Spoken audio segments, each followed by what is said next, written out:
This game is brought to you high definition on ESPN2 HD. The first Saturday in November, rife with urgency and opportunity in this SEC battle between Tennessee and South Carolina. Phillip Fulmer, the head coach of the Vols, laboring into Columbia, desperate for a road win. Meanwhile, Fulmer's familiar antagonist, Steve Spurrier, envisioning a stretch run for South Carolina. It's the Vols, the Gamecocks. It's right now.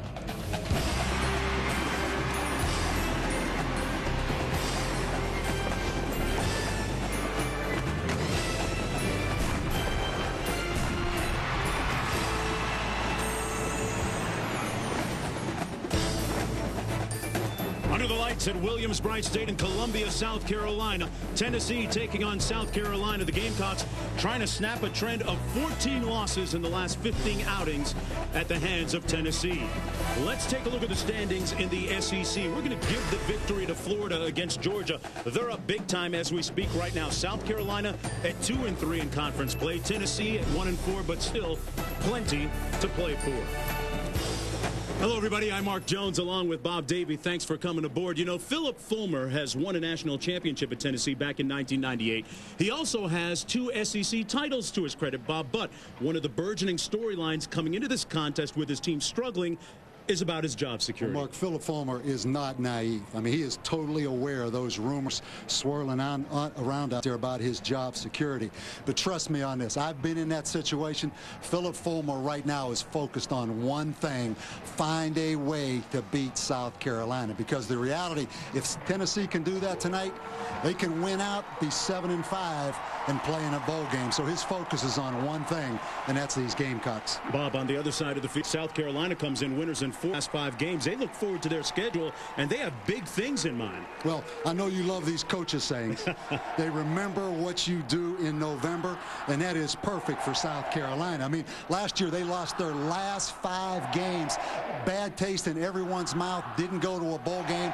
This year they have some momentum, have won 4 of their last 5. Mark, they can finish out strong, have a great season. You know, South Carolina in their history has 1 10-win season, 1 9-win season in the history of the school. So Steve Spurrier is on track if they can win tonight. South Carolina coming off a bye week and getting themselves right.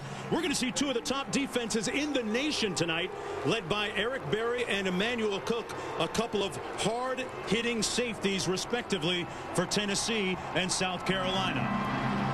This has always been historically a very competitive game. Just a season ago, it went right down to the wire and into overtime before Tennessee finally came away with the victory, but that game was played in Knoxville. It's a game that South Carolina remembers. To a man, if you ask them what they're thinking coming to this contest, they're talking payback.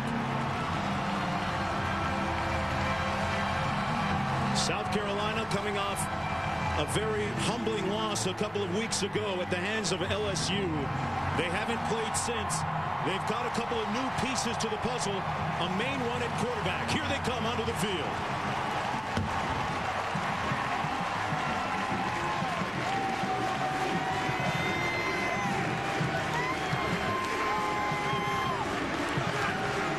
A couple of antagonists familiar with one another going head-to-head. Fulmer against Spurrier. Tennessee, South Carolina when we come back.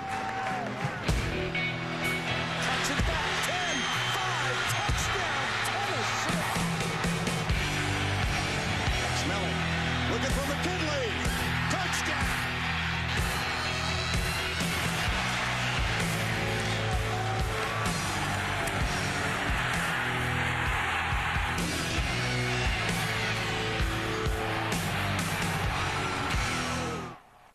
Welcome back, everyone, to Williams-Brice Stadium here in Columbia, South Carolina.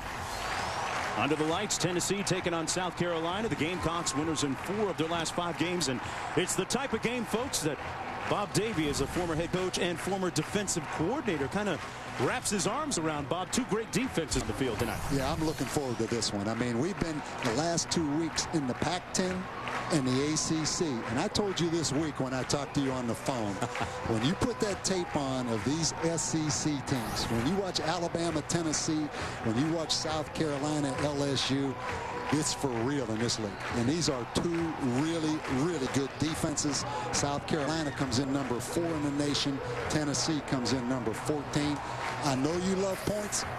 They're not going to be a lot of points tonight, Mike. We're thinking about 21-14, maybe somewhere in that neighborhood. Well, Tennessee winning the toss, deferring to the second half. South Carolina will receive, and this is Captain Munnerlyn starting from his own 5. And Munnerlyn brought down outside the 20, makes it to the 24-yard line as we take a look at the impact players for the Gamecocks. Stephen Garcia going to be making his second start at quarterback. A new face in a new place, but a lot of talent. And Jared Cook, really a wide receiver playing tight end. He is their leading wide receiver at 6'5", 242. And Bob, Kenny McKinley, a guy that Steve Spurrier talks about trying to get more touches for coming into this game tonight. First down and 10 for South Carolina at the 24, and now a late player coming onto the field. Into formation, Saunders. Handed off to Davis, and Mike Davis is brought down right at the line of scrimmage. Take a look at the starting lineups for South Carolina. Running across the top of your screen, Stephen Garcia completing 61% of his passes with 3 touchdown passes against 2 interceptions. And this South Carolina offense, rushing offense, 108 out of 117. Of course, they've given up a lot of sacks, which gets negated from those rushing yards. But I don't think South Carolina is going to run the football a lot tonight. Yeah, LSU sacked quarterback Stephen Garcia 6 times a couple weeks ago. Davis running the ball between the tackles in a nice gain of close to 8 yards. Gets out to the 32-yard line. Davis, a 5'9" senior, averaging about 4 yards a carry. He has twice as many carries as anybody else on the team coming into this contest tonight. It'll be 3rd down and about 2 to go. Steve Spurrier feels that his new starting quarterback, Stephen Garcia, gives them a chance to do some special things. And Mark, in the reality, South Carolina is not going to be consistent on offense until they get consistent play out of their quarterbacks, which they have not had. On 3rd down, they hand it off. Davis again, and he's going to be stopped up apparently just a little bit short of the 1st down according to that spot in that line you have on your screen. Robert Ayers, the 6'3", 270-pound senior, making the stop. And you have to wonder, as Steve Spurrier goes with 3 straight running plays, is he going to play a little bit conservative, Mark, because this Tennessee offense has really had trouble scoring. I don't think he's going to stay conservative long. That's just not his nature. Those 2 words don't usually go together. That's Dennis Rogan back deep, standing on his own 25, ready to get this punt from Spencer Lanning. Rogan's at the 25. Brought down after a 3-yard return on that punt. A 42-yard punt. And it's going to be 1st down and 10. Here's the starting quarterback for Tennessee, Nick Stevens, making his 5th start of the season. Taking over from Jonathan Crompton several games ago. Arian Foster, the team's leading rusher. And Bob, I know you like Eric Berry. Oh, you teed me up on Eric Berry now. He's a defensive back, strong safety, but the guy is dynamite, dynamic with his hands on the football, whether it be interceptions, picked up fumbles, or even playing a little bit of offense. Has 5 picks on the year right now, watching as his offense has the show. Stevens fires complete at the 40. Nice catch and run on the play. And Tennessee with a successful first play. Taylor making his first catch. A 27-yard pickup. Yeah, Nick Stevens off the play action. They're working on Captain Munnerlyn, the corner, who's had a virus all week. And Lucas Taylor, the senior receiver. What a great confidence boost here early. Taylor, all SEC a season ago. The team's leading receiver coming in. 1st down and 10. All at the 45-yard line. Stevens working out of the shotgun. A little confusion right here by Tennessee, which really, Mark, has been a trademark of the Tennessee offense. And they have to burn one of their timeouts. And let me say this. If they were playing in Knoxville right now, that crowd would be booing. And Philip Fulmer right in Stevens' kitchen right now. His eyes blazing through his quarterback. Tennessee a little disconcerted, having to call a timeout a few moments ago. 1st down from the 45-yard line. Arian Foster, the lone back beside quarterback Nick Stevens, who's working out of the shotgun.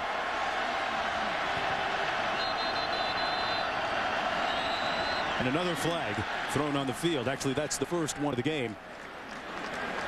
Bob, we talked about the fact during the break that during that Alabama-Tennessee game, things got a little bit ugly towards the end of it. Mark, let's wait and see what this penalty is. I'd be surprised. There will be no foul. No foul for false start. Yeah, and you mentioned it did. I mean, and that's the reality at a place like Tennessee with a high expectations. But I was thinking coming in here, probably good that Tennessee's on the road tonight.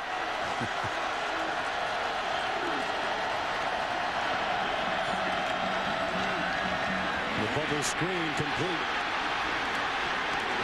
Gerald Jones back after missing last week with an ankle injury as we take a look at the starting lineups at the top of the screen. But, Bob, just to finish off on your point.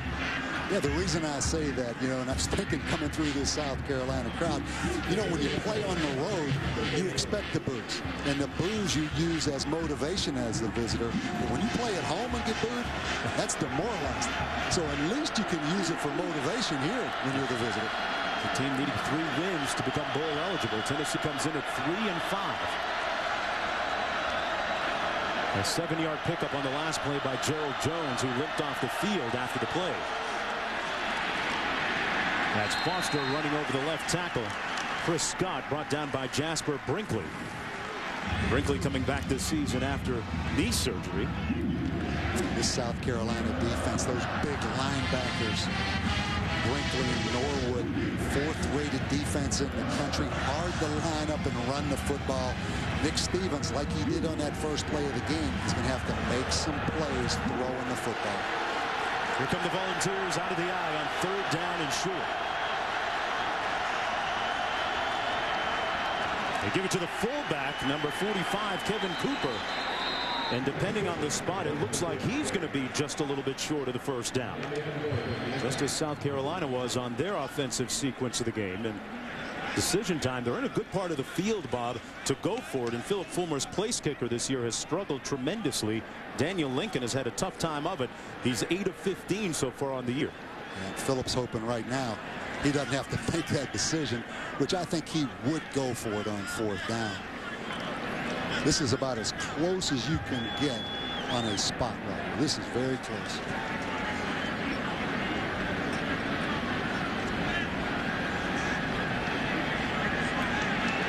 They're going to give it to him. They got a pretty gracious spot. And Tennessee moves the chains. 1st down and 10. You watch this Tennessee offense. You know, the biggest thing I can see, the biggest problem, aside from some silly pre-snap penalties, Mark, they give up a lot of penetration up front, particularly in the running game. Defensive lines get in the backfield on them, which give the running back no chance to start it. It's kind of surprising because they have everybody back on the offensive line from a season ago. 1st down and 10. Stevens sets up the screen and incomplete. Nobody was expecting it over the head of Foster. And it'll be 2nd down and 10 for Tennessee. Well, anytime you have a new offensive coordinator in a new system and you have a new quarterback like Nick Stevens, you know, he started the last 4 games, but he is a young guy out of Dallas, Texas. You offended him a little bit. Flower Mound. Suburbia. He jumped all over you when you said Flower Mound. He said, no, that's Dallas. Big city. 2nd down and 10. With the offset eye. Stevens given time, looking upfield. Caught, but out of bounds. Intended for number 21, Austin Rogers, who couldn't get a foot in bounds. It'll be 3rd down and 10 for the Volunteers. Captain Mulnerlin in on the coverage. A great effort right there by Austin Rogers. And right foot coming down on the chalk. Exactly, Mark. Sets up a 3rd down and long. This is where South Carolina loves that 3-man defensive package up front. And they use Norwood, number 40, a lot of times as the 4th rusher. Stevens to pass under some heat. Eludes one tackler, but couldn't get away from the 2nd and 3rd one. Eric Norwood, who we mentioned a moment ago, the first one to arrive. Former freshman All-American making the sack on the play. Well, the initial pressure is Darian Stewart, the strong safety, coming on the blitz. Nick Stevens does a good job, but there's Eric Norwood, 40, who I think is one of the most dynamic defensive players in the Southeastern Conference. About 250 pounds. They moved him from defensive end to linebacker, but they use him a lot in pass rush. Had some great players on defense, the Gamecocks do. Britton Colquitt punting to Captain Munnerin. Watches it go out of bounds. It's going to be marked just inside the 20. Forward. It came down to South Carolina or Arkansas. He's one of the faces of that Gamecock defense. Back with more right after this. Take a look at what I've done.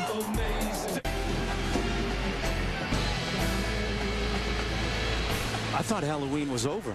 Hey, zeros on the scoreboard. I know when our crew walked in that production meeting, there was some Halloweening going on last night. I think those guys stayed out a little late, a couple of those guys, and overdid the costume thing. Dressed up as TV production people, right? We had one as Richard Simmons, dressed up as Richard Simmons. Here's Garcia. He can move and make plays like that with his feet.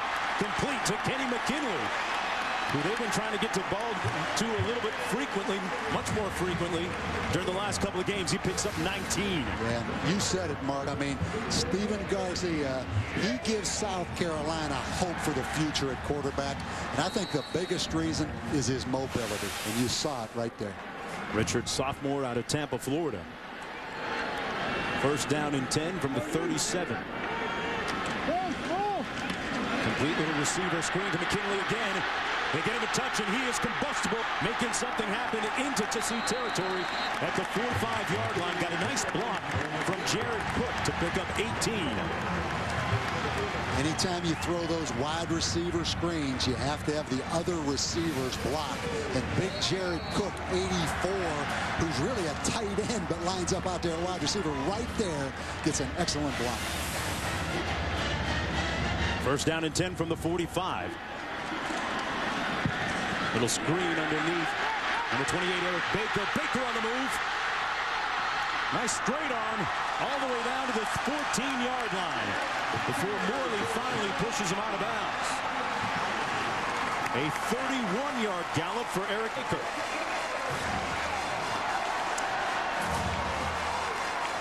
Nice to see him come back after a fumble in the LSU game a couple of weeks ago.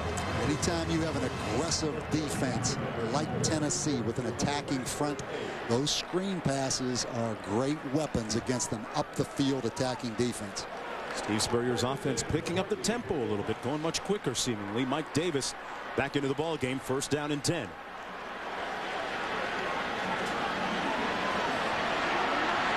Garcia tiptoes out of bounds at the 12-yard line.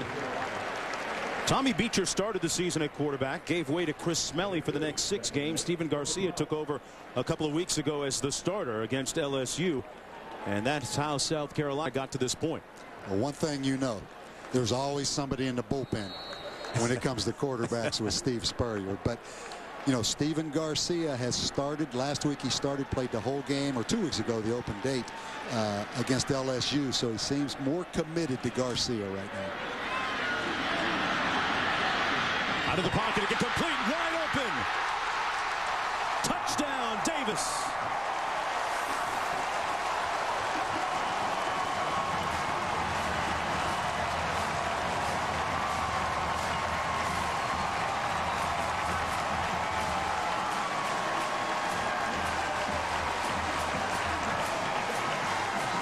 How about that old Cardinal rule? Don't throw back across your body in the middle of the field. Unless it's for a touchdown. Unless it's for a touchdown. Under 8 minutes to go. South Carolina, the first team to get on the scoreboard. Brian Suckup in for the extra point. The Gamecocks lead it. 7-0. You see Garcia, kind of a gunslinger mentality, also the mobility, but Mark, no. Oh, great throw. That's the way it goes. How much do you think he liked it, too? 4 for 4 during the drive.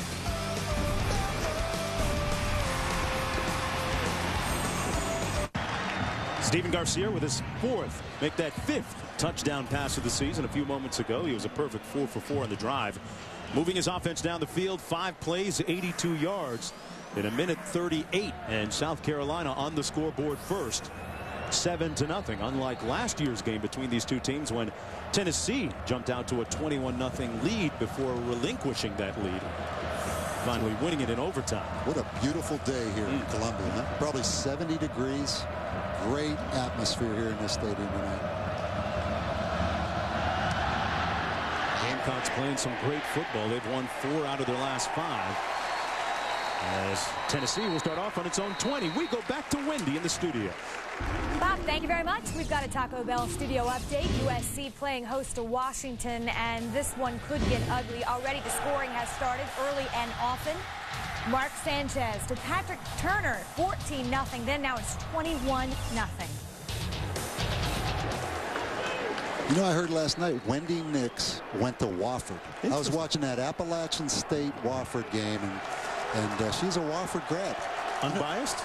No way. I don't know about that. Probably not. I'm not sure about that. You can ask her the next time we go back to the studio. I'll have to throw it back to her and see if she was objective or not last night about things. No, I didn't check the sources on that, but I think that's accurate. Sack back at the 13-yard line. Late flag down as Stevens goes down at the 13. Jasper Brinkley in there to make the sack. Brinkley, the real face of that defense, along with Eric Norwood for South Carolina. Mark, I mentioned the penetration that this Tennessee offensive line. Holding. Number 50 on the offense. That penalty is declined. We'll play second down. They are very susceptible to penetration. Now, against Alabama, I thought they blocked the blitz very well throughout the game, but particularly in the running game. And that is amazing. The timing in their running game is not exactly right. They're not in sync between the line and the backs. You saw the number on the graphic. They gave up 4 sacks all of last year, Bob. Already this year, they've given up 13. Out of the shotgun, 2nd and long, the handoff. Right back to the line of scrimmage is Arian Foster, who ran for 1,200 yards a season ago in 07. This year, much below that productivity-wise, and a good part of that is the offensive line that you alluded to a few moments ago. Yeah, and he's not really a big play kind of guy. I mean, he's the most versatile, the most complete running back they have.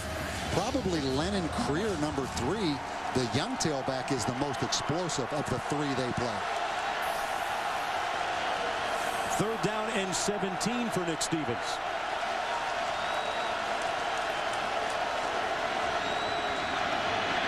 Pressure coming from Munnerlyn. Stevens gets it off in time, and it was scooped off the carpet at the 29-yard line. Incomplete. Eric Norwood there applying the pressure along with number 1, Captain Munnerlyn, who's shaken up on the play.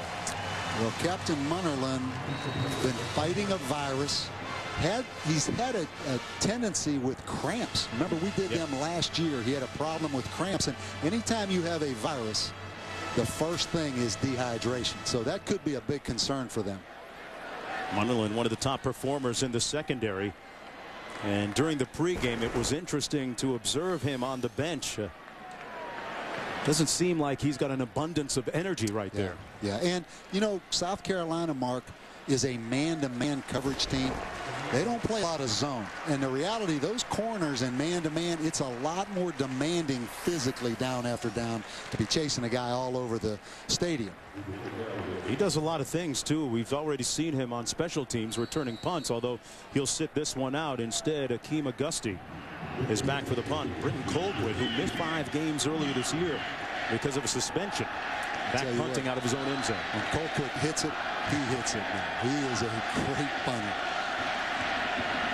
A long line of Colquitts that have held down the punting position at Tennessee, and wow, that is an outstanding punt all the way back to the 38-yard line. Big game coming up tonight in the Lone Star State.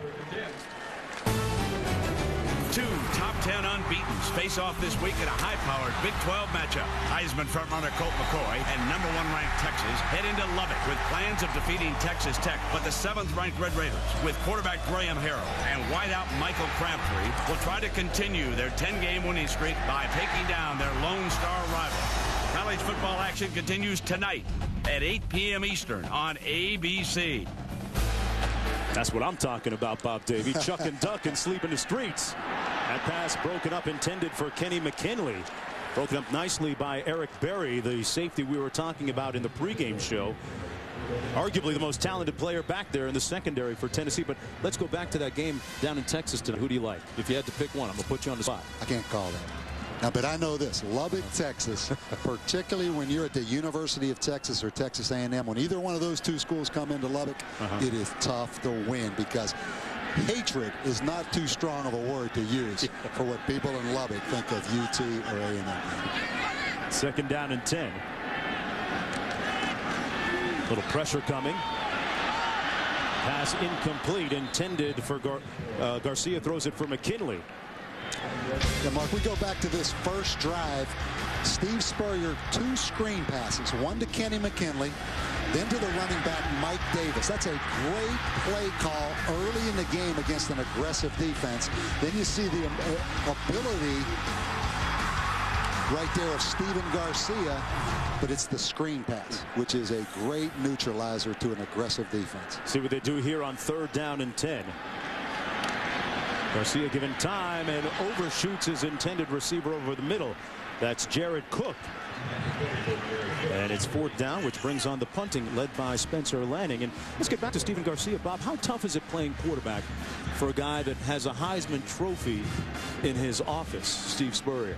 I think it's a great situation. I mean, you look now, you have to have thick skin. Now, you can't be a timid guy, or you can't get your feelings hurt, but he's going to coach the heck out of you. I think it's a great situation for a young talent like Steven Garcia. Garcia says if coach isn't yelling at you, he doesn't care, actually enjoys it. Rogan back at his own 19, eludes one tackler. A flag thrown, and Rogan brought down at the 27-yard line. On a nice punt by Spencer Lanning, which traveled 43 yards, 8 yards on the return by Rogan. Again, the penalties. You know, Tennessee's probably going to get a block in the back right here on this return. And when you have an offense like Tennessee's that's struggling for everything they get, that body language right there by Phillips says it all. I mean, a penalty throws you completely off rhythm. There's no flag. There you go. For illegal block in the back. We determined that the block was from the side. There's a little smile right there, Phillip, wasn't it? Did you see that? Oh, he's smiling inside. He just hasn't told his face yet. But get your weekly dose of NFL news and analysis on ESPN tomorrow at 11 a.m. Eastern Time. Chris Berman and the crew with NFL Countdown, presented by IBM. Then at 7 on ESPN, Chris Berman and John Saunders delivered the day's highlights and scores on SportsCenter, presented by Bud Light. 1st down and 10 from the 27-yard line for the Volunteers. It has been a struggle offensively for them all season long, and now we get a look at Lennon Creer for the first time in the ball game, and a nice gain of about 6 yards on the play. He's the game breaker that they have out of the troika of tailbacks, Bob. Yeah, he is the big play guy, and you know, this is an amazing statistic right here. 13 straight quarters without a turnover. Normally when you have a struggling offense, Tennessee's 112th in total offense in the country. It usually coincides with turnovers, but that has not been the case for Tennessee. It has been real puzzling as to why this team has struggled at times offensively. Here's Creer again, picking his spots. It's about 3 on the play. It'll be 3rd down and a long 1 coming up for Tennessee. Tennessee 0 for 3 on the road so far this year as they come into Columbia. 3-5 overall, 1-4 in conference play. And as always, the spotlight when a team struggles falling on the head coach. Philip Fulmer in his 17th season on the sidelines coaching his alma mater. 3rd and 1. Creer dotting the I. He gets the call. Cut back, and I'm not sure that he's going to make it. He was tripped up there by Marvin Sapp, the 5'11 senior. Again, the biggest problem in this run game is penetration. You're going to see Sapp right here just come around the back door and get in the backfield. He just runs right by the fullback. They're going to bring the chains out and measure to see if he got it. Wow. That brings on Britton Colquitt and the punting unit for Tennessee. Little things. Yeah. Little things. I mean, that won't show up in the box score tomorrow or in the statistics. But circle that lack of third down conversion right there as this game progresses. A 3-and-out for Tennessee. And, you know, going back to 2007, there was a streak of 71 consecutive games. The starting punter had Colquitt as his surname at Tennessee. Colquitt's with a great history, and that's Captain Munnerlyn back in the ball game returning this punt. Been about 8 Colquitts punting, right? It only feels that way. From the 23-yard line, Munnerlyn calls for the fair catch. A 41-yard punt, nothing on the return. A look at our BCS storylines here in the first Saturday in November. Well, the Longhorns, as you mentioned, in Lubbock tonight. Can Colt McCoy keep it going? I mean, Graham Harrell, at times that offense is unstoppable for Texas Tech. Utah and Boise still trying to work their way in as a BCS buster. And how about the Florida Gators? What did it end up, 49-3 today? I think the meter's against still Georgia. Running. And you look at what the BCS number 1 and 2 teams have done in the month of November. It hasn't been very good to them. Eric Baker in the backfield. Garcia fires a little bit high at the 43-yard line. Incomplete, intended for Jason Barnes. And when you fire high for a South Carolina receiver, Garcia, that's doing a lot, because you look at the receivers, Bob, 6'5", Cook. Barnes is 6'4". There's some big targets out there. Yeah, South Carolina is a good-looking football team. Down on the field, you mentioned it as well.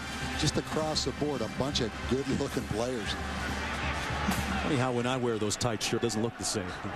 Well, they've got a little confusion right here, formation-wise. 2nd down and 10 out of the shotgun. Garcia. Flag down, and the pass incomplete at the 32, intended for Saunders. Yeah, they're going to get them for an illegal formation. I would think not 7 men on the line of scrimmage.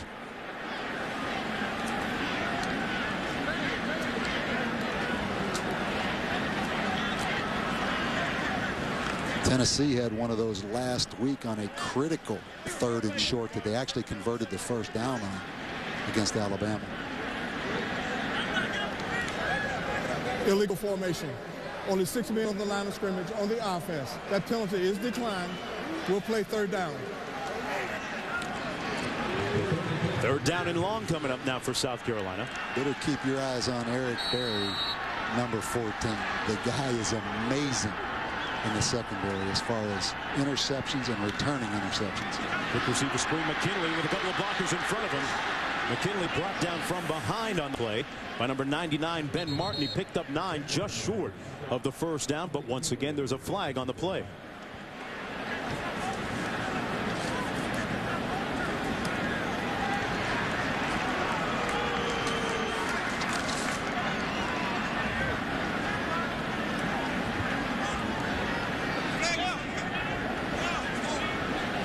Still trying to figure this out. It looks like Tennessee is going to decline the upcoming penalty. Holding. Number 84 on the offense. That penalty is declined. It'll be 4th down. So Spencer Lanning comes in to punt. A hold against the tight end and leading receiver Jared Cook right there.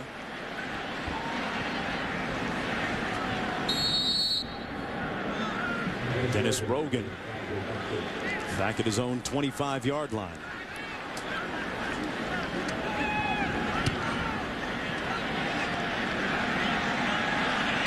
Rogan catches it, avoiding the fair catch at the 26-yard line, where he's brought down immediately after the 42-yard punt.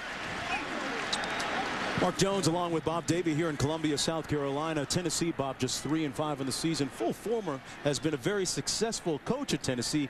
150 victories against just 50 losses, but there's a lot of pressure on him to win this game tonight. There's no question, and you and I are both so impressed with him. You know, you meet with coaches every week, and when you meet with Phil Fulmer, what you see is what you get. You know, he's an old offensive lineman. He's been through this before. He's going to keep fighting that. I mean, there is no back down in Phil Fulmer. Stevens fires complete. Nice timing on that play, caught by Austin Rogers. He picks up 8 yards on the play. Fulmer says that, hey, I'm not like one of those dogs that sits on the porch, barks, then runs in the house. I'm going to go to work and try and get this football team ready to win out. Well, and you know, they're sitting here 3-5. They win this game tonight. They have Wyoming, Vanderbilt, and Kentucky.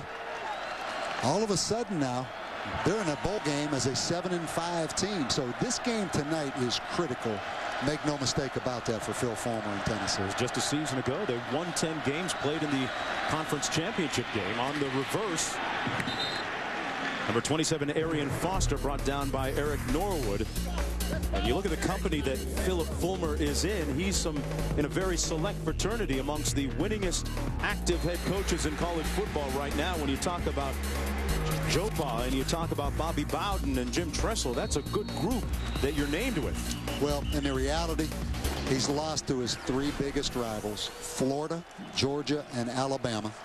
The success Urban Meyer has had at Florida, and then Nick Saban turning it around so dramatic at Alabama, everybody gets impatient.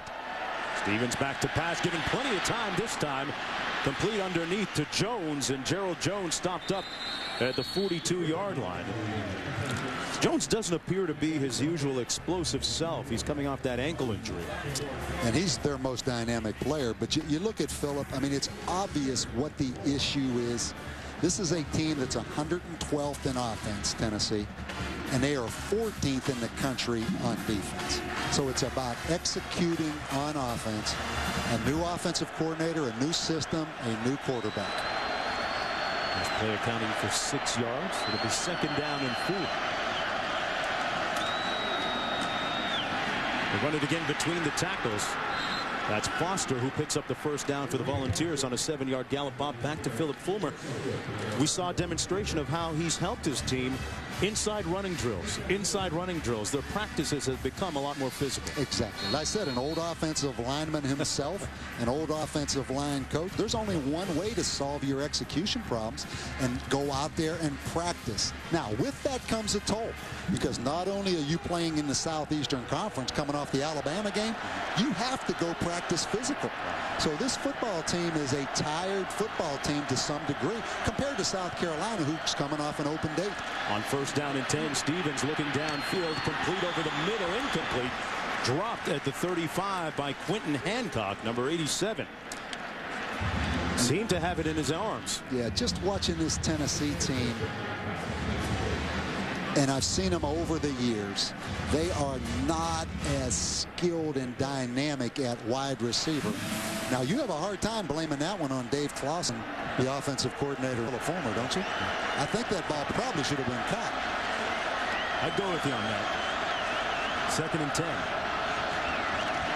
From midfield, Foster brought down at about the 46-yard line. Nice stick on the play by Emmanuel Cook, who is a Bob Sanders type player. Sanders with the Colts, and man, he came up and delivered a blow on Foster that time. Yeah, when you say Bob Sanders, you are exactly right. I mean, he is a drop-down safety. They call him a safety, but he is down there like a linebacker most of the time. 5'10", 215. Again, you see South Carolina in the 3-man front with Eric Norwood as a rusher. On 3rd down and 5. Complete out of the backfield. Nice spin move by Foster. And depending on the spot, let's see where they mark it. Boy, they gave him a good spot right near the 40-yard line, close to the 1st down. A pickup of 5 on the play. Nice move by Foster, and he got enough for the 1st down. Man, he put it on spin cycle and got enough. Yeah, you said a great spot, and the fans booed. But one thing I noticed, nobody on that South Carolina sideline said a thing. So that must have been a great effort by Arian Foster right there to stay in bounds. Watch right here. Ooh, that right toe was close, wasn't it? Yeah, they're going to review that, I believe. Well, Foster is the senior and the leader of the running backs, along with Hardesty, a junior and career sophomore. Now, let's go back and take a look at that if we can. Timeout.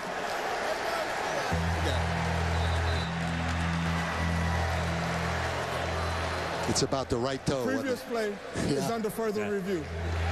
These guys do a great job now. I mean, because that right toe looked like it was on that line.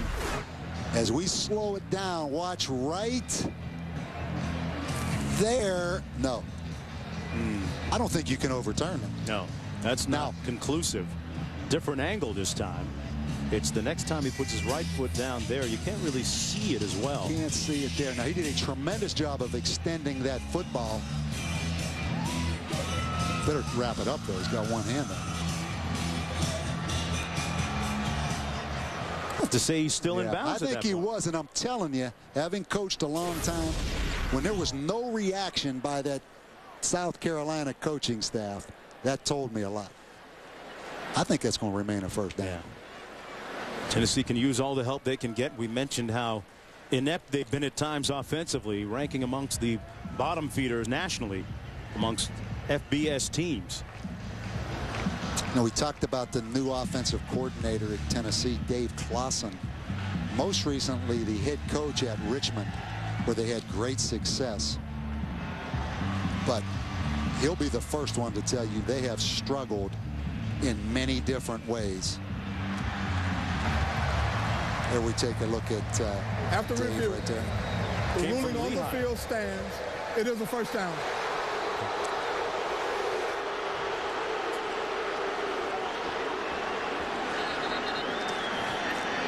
That's Tennessee's third first down on this drive. One thing you can tell, the effort of the Tennessee players has not wavered. And that shows me that this football team is still capable. They are still accepting coaching. And they have a chance not only to win this game, but finish with a successful season. I mean, effort is not an issue. See if they get this playoff in time, which they won't. Now that's an issue. Yeah. That's going to be the end of the first quarter. No flag. Last year's game against South Carolina proved to be a catalyst for a 5-game win streak.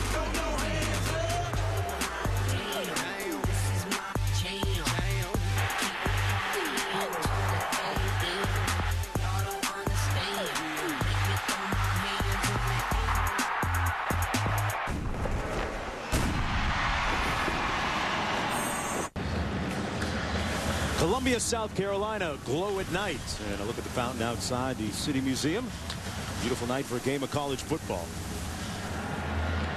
Meanwhile, drawing them up on the sidelines for the offense. See that coach drawing up that right there on the board.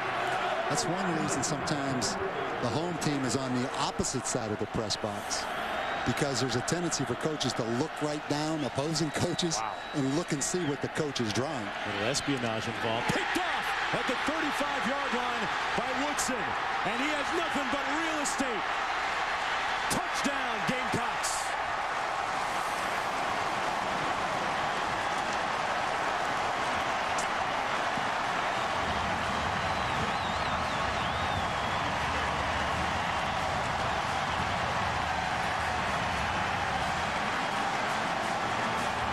We talked about Tennessee not turning the football over.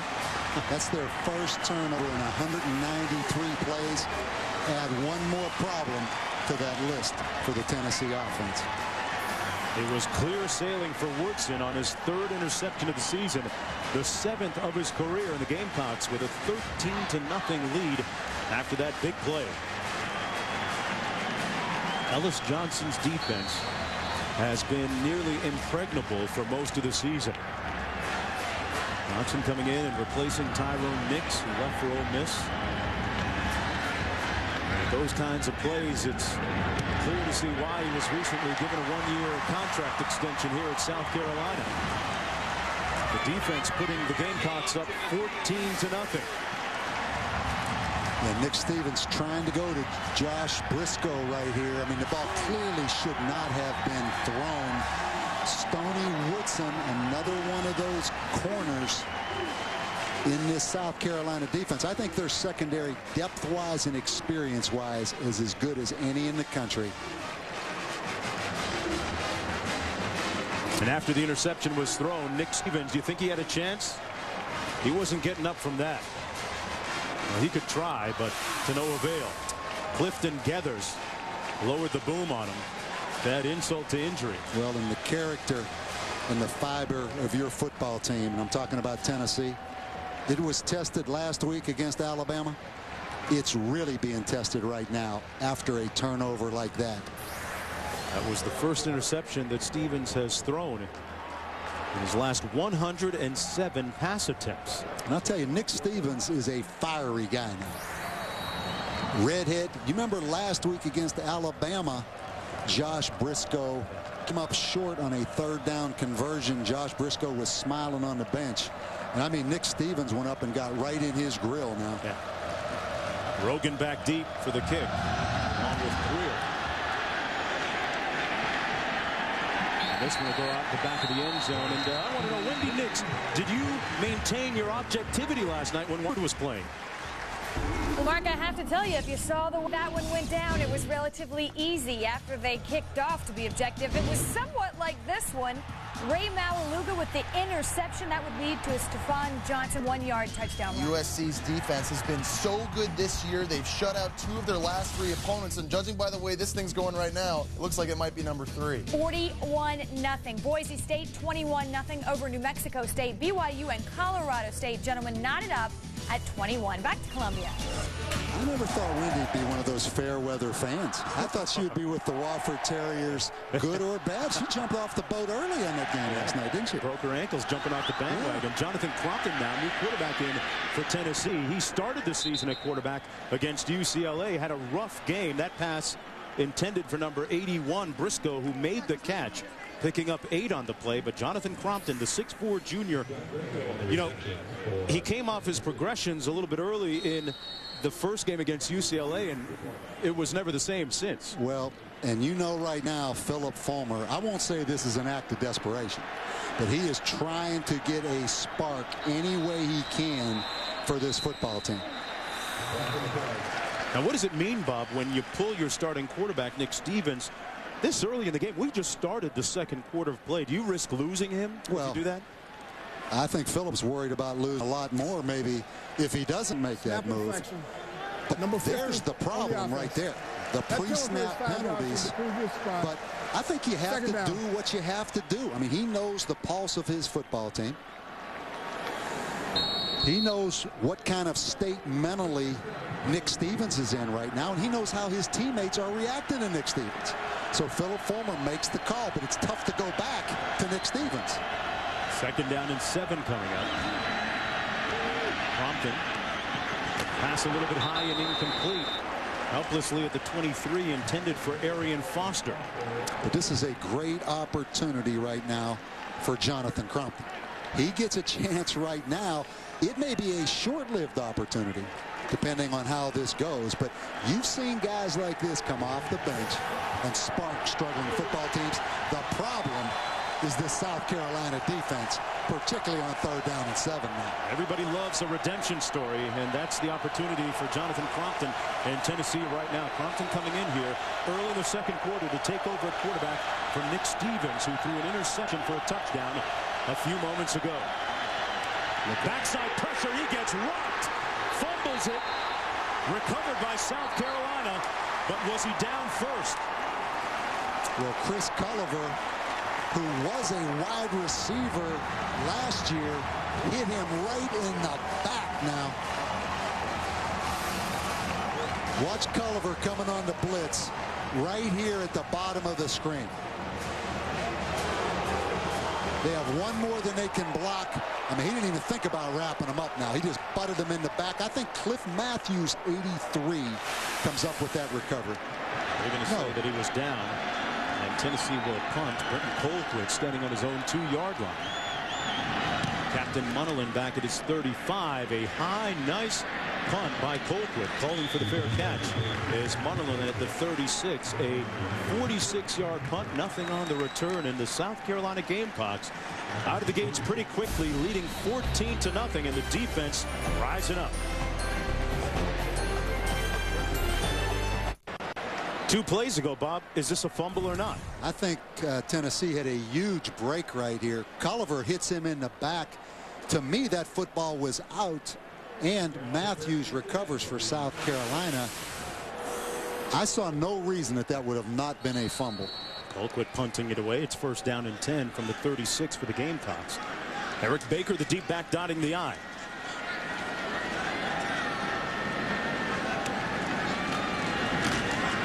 Garcia hands it off to Baker.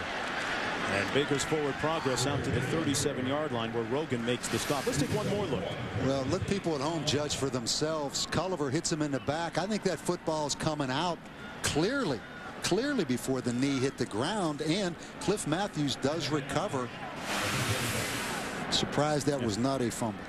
Especially in this day and age when they review any play that seems to be even borderline. 2nd down and 9. Nice run by Eric Baker, the 5'11", 188-pound freshman. Ends up about a yard shy of the first down, gets 7 on the play. 3rd down and short coming up for the Gamecocks. You know, when you look at quarterback Stephen Garcia, great lineage when it comes to those football bloodlines. His brother Brian, and they're going to go quick here. Gary also played football, both of them playing collegiately at Harvard, and Garcia keeps it himself for the first down. And he's been involved in a couple of incidents, Bob, and part of his makeover included cutting his hair and his locks out. Yeah, he wanted to be a little less visible. Enrolled early as a freshman out of high school. Missed both springs since he's been here because of disciplinary suspensions. But I don't think there's any question about his talent. And I love his makeup. He's a fiery disposition out there. 1st down and 10. All at the 47. Garcia with a play fake. Plenty of time and making it a little bit of time. Heaves it incomplete at the 27-yard line. Number 85, Joe Hills, laid out but couldn't squeeze it, and that looked like a catchable pass to me. Sets up a 2nd down and 10. You know, I think the thing about Stephen Garcia, you know, it's well documented the problems he's had here at South Carolina off the field. I think key for him, he has to prove he's a leader, he's accountable, and get the trust of the coaches and the other players. But according to Steve Spurrier, he's taken every step possible to do that. He accepts coaching, and that's the biggest thing. Turning himself into a leader. This is Davis on the handoff. Davis getting to the edge and close to the first down at the 45-yard line. Picks up 8 on the play. And back to Garcia, you know, you alluded to the alcohol-related incidents going back as far as February '07 and as recently as March of '08, and he had to do certain things to get back in the good graces of head coach Steve Spurrier and the administration, including drug and alcohol testing and 40 hours of community service work. He has seemingly rehabilitated things. And a good haircut never hurt either.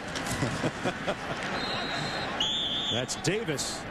Close to the first down, and we have a red zone alert in the Oklahoma-Nebraska game.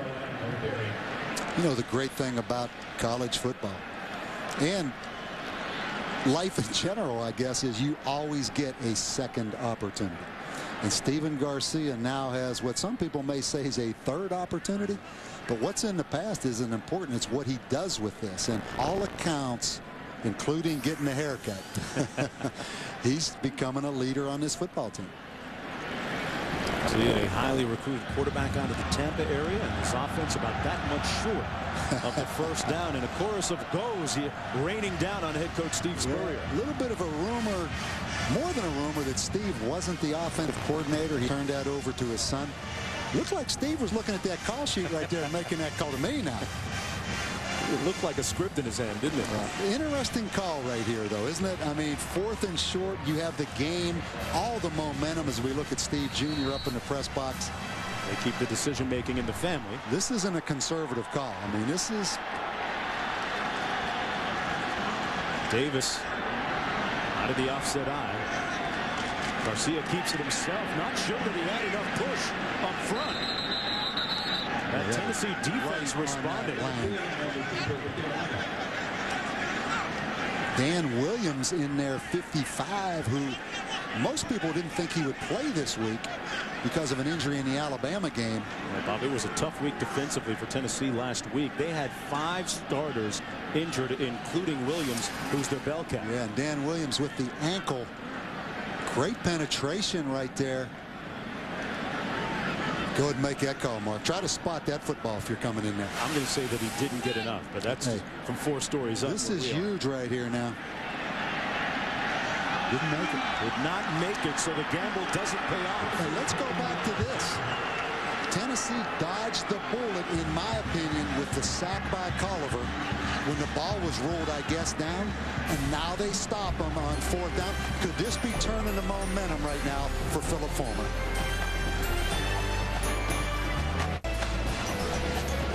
Under the lights in Columbia, South Carolina, the Gamecocks leading the Volunteers 14-0 here in the second quarter of play. Tennessee coming back for their second series with Jonathan Crompton at quarterback, as Nick Stevens there, who started the game, back on the sidelines. Lennon Creer is the running back beside him.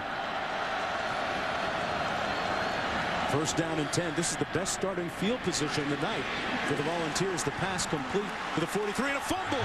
It's loose. Munnerlyn has it. Captain Munnerlyn down to the 4. A costly turnover for the Vols. Yeah, Travian Robertson, number 42, knocked that football out. And the turnover bug now the issue for the Tennessee offense. The freshman Creer. Yeah, I would think that'll be reviewed as well as every play is. Let's take a look at Creer. That football's clearly out. Yeah, it was coming out on the way down. Travian Robertson, 42. They're going to play it. South Carolina ready to go, 1st and goal. Now they blow the whistle, and we'll review this play, and remember that all plays are reviewable. The previous play is under further review. The booth was buzzing prior to the timeout called by Tennessee. They will not be charged with a timeout. So Tennessee gets the timeout back. Glennon Creer was the player right there that seemingly put the ball on the ground. And Travian Robertson, number 42, strips a football out right there. It's clearly out, and Captain Munnerlyn picks it up and scores.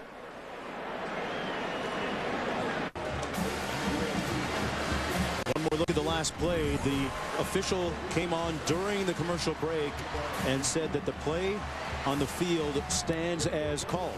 And really, Mark, that's 3 series in a row that Tennessee's turned the football over. The first, an interception for a touchdown. What I think should have been a fumble the next series on the 3rd down sack. And now this fumble right here by Creer. You look at this bench, what you really worry about is that look in those eyes right there. But offense against defense, when the offense is struggling so bad. A little shell shock over there on the Tennessee side of the field. Into the end zone. Touchdown, McKinley.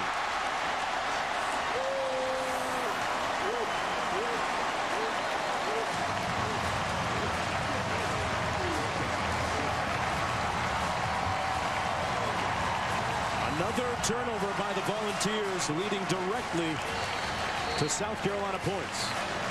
McKinley with his 3rd touchdown catch of the season, the 18th of his career.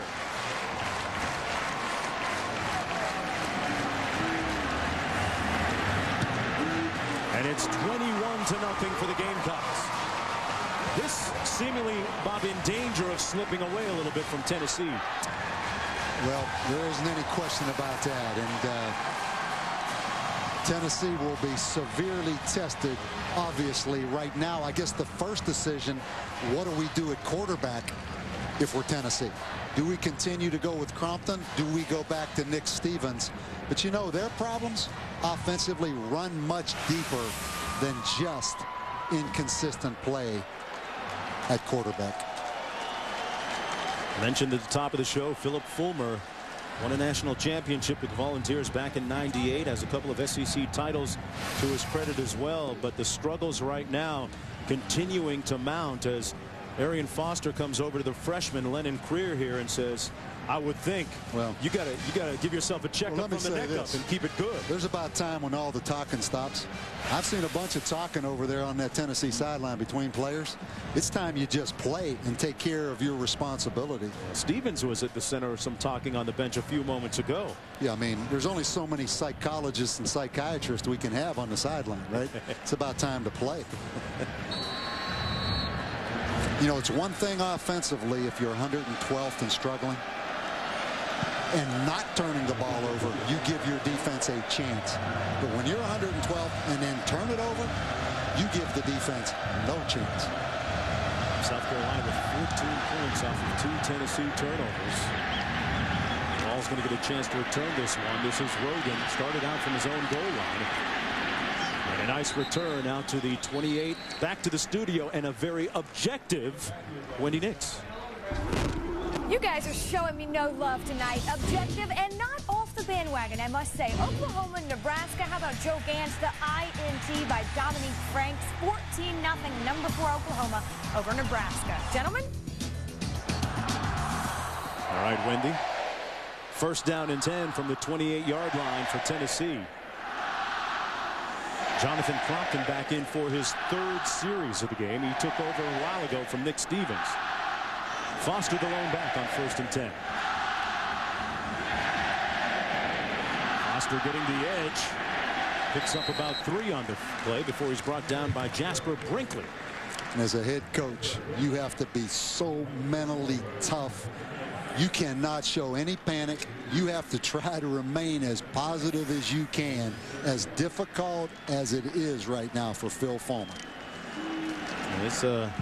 Bell reports his attitude during the course of the week has been good. Demeanor has been good. Captains, he said, are showing good leadership. So far, no payoff on the scoreboard, though. 2nd down and 6 for the Volunteers. Crompton fires complete at the 38-yard line to Brandon Warren. Fulmer, a former offensive lineman at the University of Tennessee, was an assistant coach before taking over as the head coach 17 seasons ago. Well, he came there as an 18-year-old offensive guard. Been there 34 of the last 40 years. Gave $1 million, he and his wife, to the university, I believe just last year. So he has a lot invested in that orange uniform now. Think about the difference a year has made. Last year they won 10 games, went to the SEC championship game, and a New Year's Day bowl game as well. 3rd down and 3. Crompton has it batted down at the line. Number 95, Nathan Pepper, batting it out of the air to set up a 4th down for the Volunteers. Yeah, big Nathan Pepper, 95. Watch him bat this football down the nose guard right there. I mean, that was thrown right into his chest. Come on, Bob. He showed some vertical leap there. No, he didn't. That hit him right on that Carolina right there. But how about Nathan Pepper? Knee injury last year in the 3rd game on an interception return for a touchdown by him. Wow. So a defensive lineman finally gets one, but he hurt his knee. 5th punt of the night for Colquitt. Gets off a high spiral. And Munnerlyn watches it bounce at the 30, and it's going to be down at the 27-yard line. Well, on the eve of this year's election, 2 of the NFL's best battle in the nation's capital. So cast your vote to watch Big Ben and the Steelers take on Clinton Portis and the Redskins. Monday Night Football on ESPN at 8:30 Eastern Time. Coverage begins at 7 Eastern with Monday Night Countdown delivered by UPS. And Jason Campbell, former SEC standout at Auburn, now captaining the ship for Washington and putting up some good numbers this year. How about getting that game in Washington, D.C., right? Yeah. With the election right around the corner. At halftime, Chris Berman going to be interviewing the presidential candidates, Barack Obama and John McCain. On 1st down and 10, Eric Baker with the carry. Baker got about 3 on the play. It'll be 2nd down and 7. 8:15 to go here in the first half. A first half in which South Carolina has come up and made all the big pivotal plays. 2nd down and 8 coming up. Garcia hands it off to Baker. Baker with a nice run. Going to be about 2 yards short of the 1st down. Garcia making just his 2nd start, doing a nice job, Bob. Yeah, and you see the #1 attribute, I think, is just his escapability in the pocket. Thrown against the grain to Mike Davis right there. The touchdown to Kenny McKinley. Been some offense, but the real story of this game has been South Carolina's defense and the turnovers. Stephen Garcia with some Tennessee. Interesting hobbies. He collects swords. Make me a little bit nervous. Mike Davis in the backfield, and South Carolina a little bit disconcerted offensively as they call a timeout. Their first time out of the first half. We talked about Garcia's brothers playing football as well collegiately at Harvard. Both brothers at Harvard, huh? Take a little SAT. He just doesn't look the same without the visor, but he's the same coach. Steve Spurrier's team leading 21-0. 7:21 to go in the first half. Third down and short for South Carolina.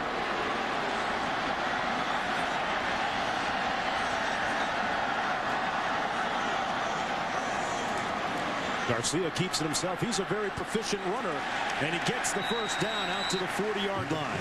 Picked up 4 on the play. Little Tim Tebow right there on the predetermined quarterback run. He gets up limping a little bit. You know, watching this Steve Spurrier offense over the years, how they've changed. You know, it used to be an I formation, sprint draw, pass. Did a lot of the empty no back stuff.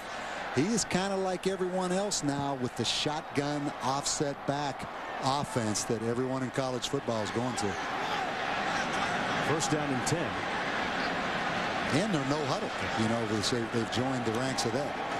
Davis on carry.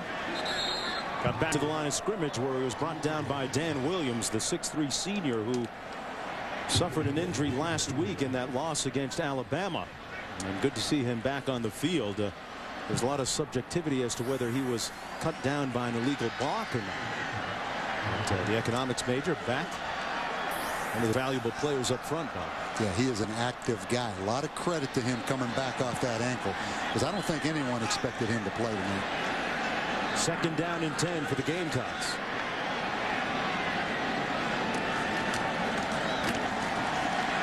Hands it off again to Davis. And Davis brought it at the 43-yard line, picked up 3, and a couple of players losing their hats on the field. Think about Eric Berry, watching him on tape. He is an excellent tackler. I mean, he is a physical guy now. You know, sometimes you get a playmaker that's an interception kind of guy that wants to be a finesse player. But right there, I mean, he tackled a little high, but he got him down. This guy was a quarterback in high school. His dad played at Tennessee. He's only 19 years old, been elected permanent captain. But the most impressive thing to me, he'll hit you now. 5 interceptions, 2 on the season. Garcia back to pass. Garcia going to try and make it happen with his legs, but he's brought down at the line. Oh, got about 3 yards on the play out the 46. You know, I'm looking at the stats. It's amazing the slow starts that Tennessee gets off to. In 5 Southeastern Conference games this year, 5 games, they had 3 points in the first quarter. They've had 22 points in the first half compared to the opponent's 70 points. So one thing, just slow starts gets his team in the hole. Bob, 4th punt of the night for Spencer Lanning of South Carolina. Timeout. Tennessee. You know, the good thing about Stephen Garcia of South Carolina, the quarterback, at least on that last run, he wasn't hit by an official, Bob. And that can be called progress, because a little while ago, their last game, watch this, against LSU, official Wilbur Hackett, you know, you could call this a forearm shiver, Bob. Well, you can tell he was a 3-year starter at Kentucky. Now, fortunately for Wilbur, South Carolina scored on that drive. But the great thing about it, Wilbur is back tonight. And earlier in the game, had an opportunity to be in a controversial position again. But because he's such a great athlete, great agility. Watch how he gets out of the way of this throw. Saw this one coming. I mean, that's an athlete. Yeah, it's obvious right there. Well, he wasn't close enough to make a hit, so he had to duck. But has he received more FaceTime than any umpire, and more, what is that, YouTube viewings than any umpire, maybe in the history of college football this past week? A lot of hits for Wilbur Hackett Jr. Dennis Rogan back to this punt. Nice sidestep. But he's met by a host of tacklers at the 17-yard line. Tennessee trying to make things happen. Wilbur Hackett Jr. Played at the University of Kentucky. Actually was the first African-American captain at the school. Back during 1968 to the 1970 season, was the leading tackler 3 times at UK. Let me tell you one thing about umpires and officials in general. They're kind of like deep snappers. They want to be anonymous. They do not want a lot of publicity. Yeah, that's too late. We got a lot of love for Wilber. A lot of love for him, though. I mean, Wilber will hit you now. You can't say that about many officials. Pass complete to number 81, Josh Briscoe, still fighting for extra yards. And brought down at the 22-yard line, picked up 3 on the play, and Jonathan Crompton remains the quarterback of the moment for Tennessee. And you have to be surprised about that. You know, I wonder if there's more than just the interception that Nick Stevens threw. I mean, that's a quick hook for a guy that it's his first interception. He's still trying to explain over there on the sidelines exactly what's happening. We've been doing a lot of John with some of his teammates over there, Bob. 2nd down and 7 in the last 4 possessions for the Volunteers. It's been 2 turnovers and 2 3-and-outs. Crompton over the middle, high in traffic and caught off the rebound. Foster, man, you talk about being in a very auspicious position. Arian Foster didn't draw it up like that, but he'll take it. 26 yards. Again, Crompton drills it into coverage right there. I mean, there's 3 Gamecocks around him, but Arian Foster, they said he was the most versatile, most complete guy. Tell you what, Culliver wanted to get another one right there. Almost had it too, but instead Foster there to make the catch and a 1st down for the Volunteers. Still no points on the board with 3:37 to go in the first half. Crompton wide open and tipped. Incomplete. Let's check in with Wendy Nix for a Sports Center right now. Mark, thank you very much. They are on the board in Lubbock, Texas, courtesy of a safety. Chris Ogbenaya tackled in the end zone by Colby Whitlock. That puts Texas Tech up by 2. They are also on the Texas 12 and driving. Sam Bradford to Jermaine Grisham. A 9-yard touchdown strike makes it 28-0. Oklahoma over Nebraska. Sports Center after this game on ESPN. All right, Wendy, a great battle going on down in Texas. Right here, it's 21-0. The Gamecocks leading the Volunteers. Tennessee looking to get the ship right. And a stop on Arian Foster. No gain on the play. Dustin Lindsey moving in to make the stop. Lindsey, a 6'4" senior, and he's fond of saying, you know what, I'm ready to blow somebody up. I'm not sure where you got that, but research. I'm taking your word for it, man. I'll tell you someone, this guy Ellis Johnson right now has done a tremendous job. First year back here at South Carolina. He and his wife are both from the Columbia area. What did he tell us? He was from Winsboro, though, which is a suburb of Columbia. Says the population there hasn't changed in some 50 years. 3rd down and 10. Crompton under heat and brought down. They heated him up. Marvin Sapp with the sack.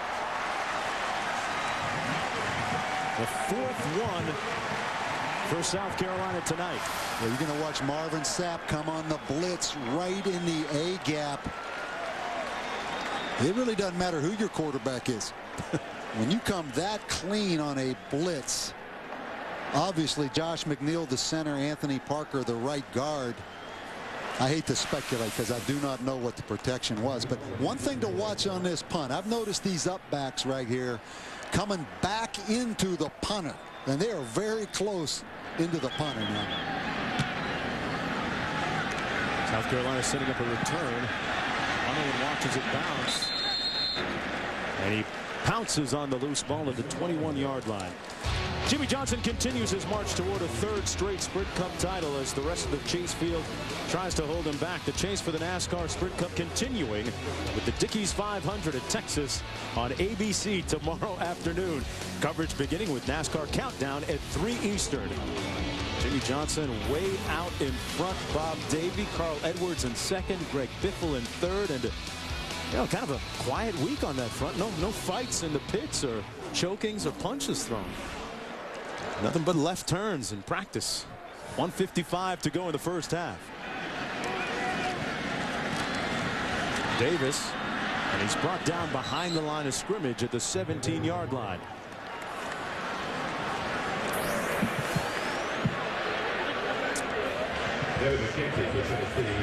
Tennessee's offensive line getting coached up on the sidelines there. The sacks have been an issue this year. And you know, they cleaned up the blitz pickup problem last week against Alabama.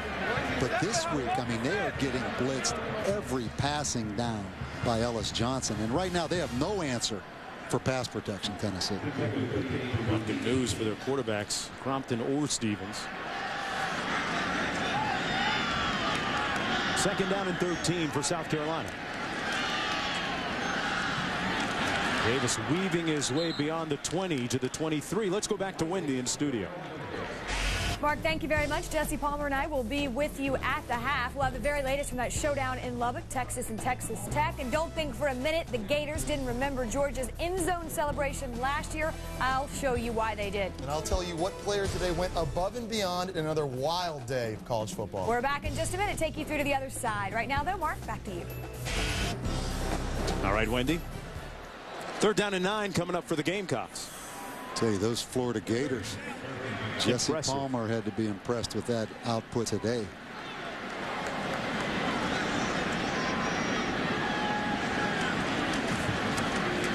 Davis on the draw. Sacked behind the line of scrimmage at the 20-yard line by Rico McCoy. Call timeout right now. Tennessee can make something happen here.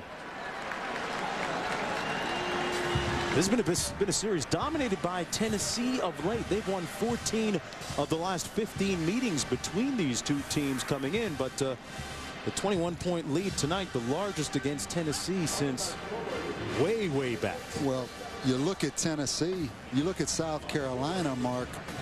Every Southeastern Conference game they've played this year has been decided by 7 points. And I look at this South Carolina team. They are close, in my opinion, to getting over the hump. They are very close right now. You know, they've won 4 of their last 5 games. They can finish this thing off and have a great season. They're close. Stephen Garcia coming in as the new quarterback just a couple of weeks ago against LSU, making his first start, now making his second start tonight. Bob, we've watched him throughout the first half. He seems to be, when given the opportunities, going through his progressions much better than he did in that first game when he had a tendency to just take off. Yeah, and he had that tendency against LSU, obviously, 2 weeks ago. He's a guy that would take off and run in a heartbeat. He just needs to be more patient, give the pass protection, give the pass routes a chance to develop. Tonight, it's all about just managing the game, though, because you can see Steve Spurrier is playing this very conservative because, bottom line, Steve has no respect right now for the Tennessee offense. He doesn't think Tennessee can score. In the big picture, you look at South Carolina's schedule, and Steve Spurrier echoed these sentiments when we spoke with him yesterday. He said that they could finish up very strong, perhaps an 8, maybe even a 9-win season when you project a little bit. And they've only had, what, one 10-win season, one 9-win season in the history of South Carolina football. So they're sitting here with Arkansas, Clemson, and they go to Gainesville after this game. So they have a chance to finish this thing up strong right now. And right now, pitching a shutout in the first half, leading 21-0. A beleaguered head coach, Philip Fulmer, benching his quarterback. Right now, let's send it to Wendy Nixon, Jesse Palmer for the college.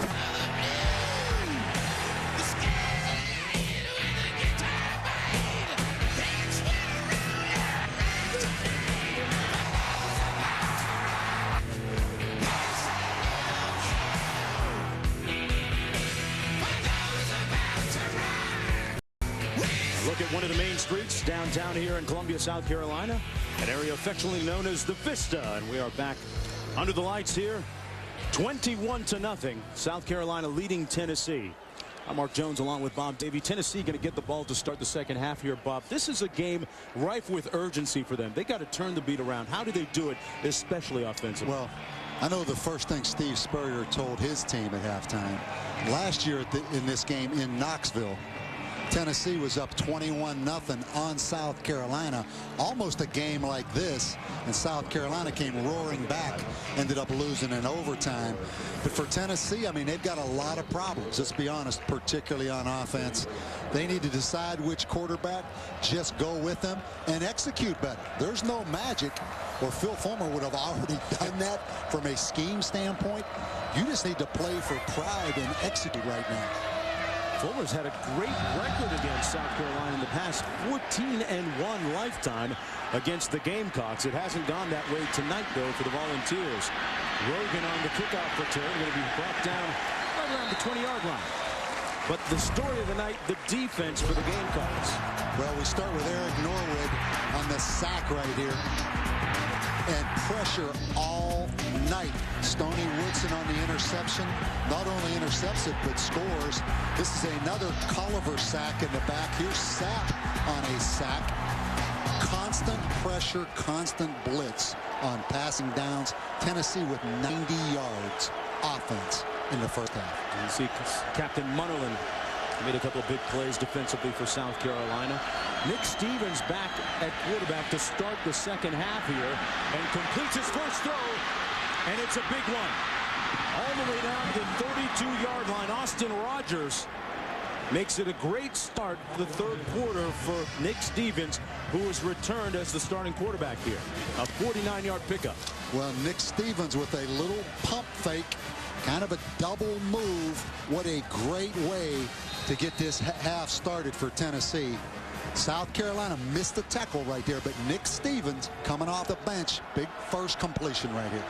Completed the first pass of the game, if I remember back in his first completion of the game. Didn't go so well after that for him. Arian Foster, the only back. A little play action. Given all day to deliver, and it's a little bit low at the 15-yard line. Intended for Gerald Jones.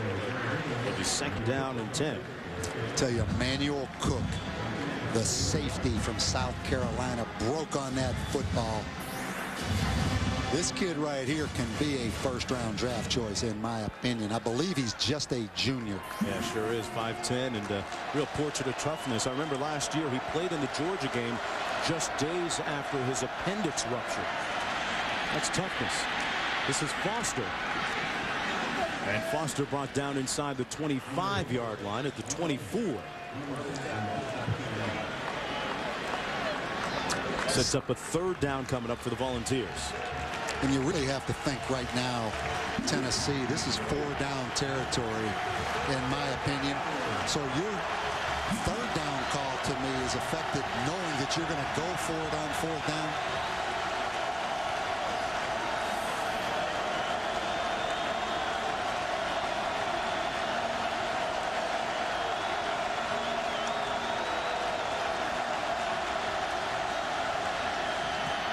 Stevens with time.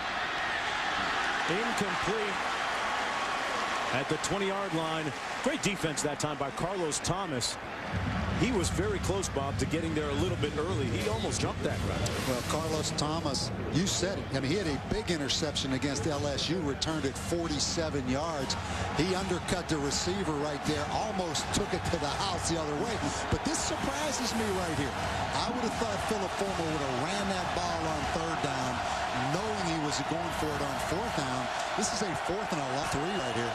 3 of 8 on the season on fourth down. They got to get to the 21. You better protect that passer because they're going to come after you.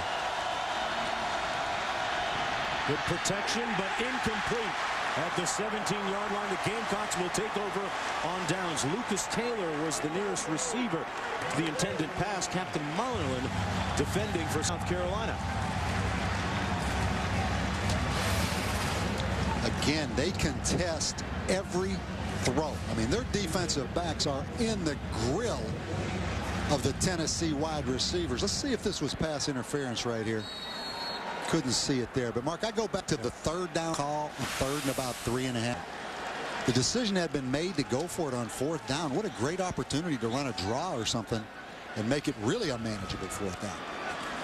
Mike Davis in a tailback, and Davis gets the call here. Great penetration to thwart that play by number 91, Robert Ayers. Ayers, a South Carolina native, number 91 for the Volunteers, was really looking forward to making a homecoming of sorts, playing in this game in Columbia. But he told every one of his teammates willing to listen that, guys, this is a business trip. This is not a field trip or a fun ride for us. Hasn't been much fun at all for quarterback Nick Stevens. Yeah. Stevens.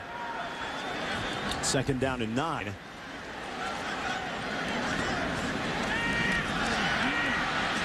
Garcia under duress and throws it away. That won't be grounding. He's outside the tackles. Nonetheless, 3rd down and 9 coming up. Good heat provided by Bolden on the play. The Monty of Tennessee. Not many times are you going to see Steve Spurrier only throw the ball 12 times in the first half. That was only their 13th pass attempt of the game. They only have 145 yards total offense, South Carolina. 3rd and long for the Gamecocks coming up. Garcia 6 of 13 passing on the night. Try to set up the screen, complete. Davis has the 1st down and then some. Out to the 38-yard line. Good execution by South Carolina. And a nice run, a pickup of 13 yards by the senior Mike Davis.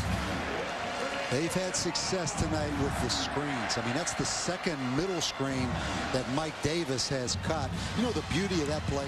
As long as the ball is thrown behind the line of scrimmage, completed behind the line of scrimmage, those big linemen are allowed to be downfield blocking. And that is a huge advantage in college football. I mean, if the NFL had that, they'd throw for 200 yards a game on screen passes. No stopping him. Eric Baker now in for Davis in the backfield, dotting the I. Baker on the call, and he's going to be brought down behind the line of scrimmage. And a loss of about a yard on the play. Let's go back and look at this screen pass. You see where the line of scrimmage is right here. Now let's take a look when this ball is caught where the linemen are. Stop it right there. There's a lineman right there downfield. There's a lineman right there downfield blocking, but it's totally legal. And look at that cavern open up in the middle of the field. In the NFL, you are not allowed to block until the ball is completed, regardless if it's caught behind the line of scrimmage. Officials really got to be watching to make sure that it is behind, or else it's blocking illegally downfield. Right? Yeah, they do a great job with that. Garcia delivers downfield, complete, a strike.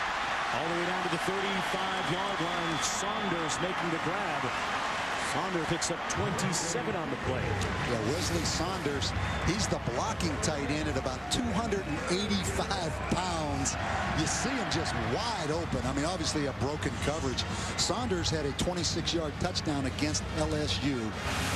2 great-looking tight ends for South Carolina, Jared Cook and Saunders. Saunders showed some mobility on that touchdown run you alluded to a couple of weeks ago. Ran it pretty well, and this is Eric Baker. Baker gets about 3 on the play. You have to go back to that 4th down non-conversion by Tennessee. You know, there's such a football team right now that's so fragile. By not making that 1st down, you have to wonder if this defense now is starting to cave in like they did in the 2nd half against Alabama. I mean, that is some long faces on that bench now. The defense, for the most part, has played very well this year. Ranked among the top teams nationally defensively. With Baker dotting the I, and Stephen Garcia calls a timeout, using South Carolina's first timeout of the 2nd half with 10.5 minutes to go. Does that look like the face of a winning coach or a leading coach? Are we having fun yet? Back after this.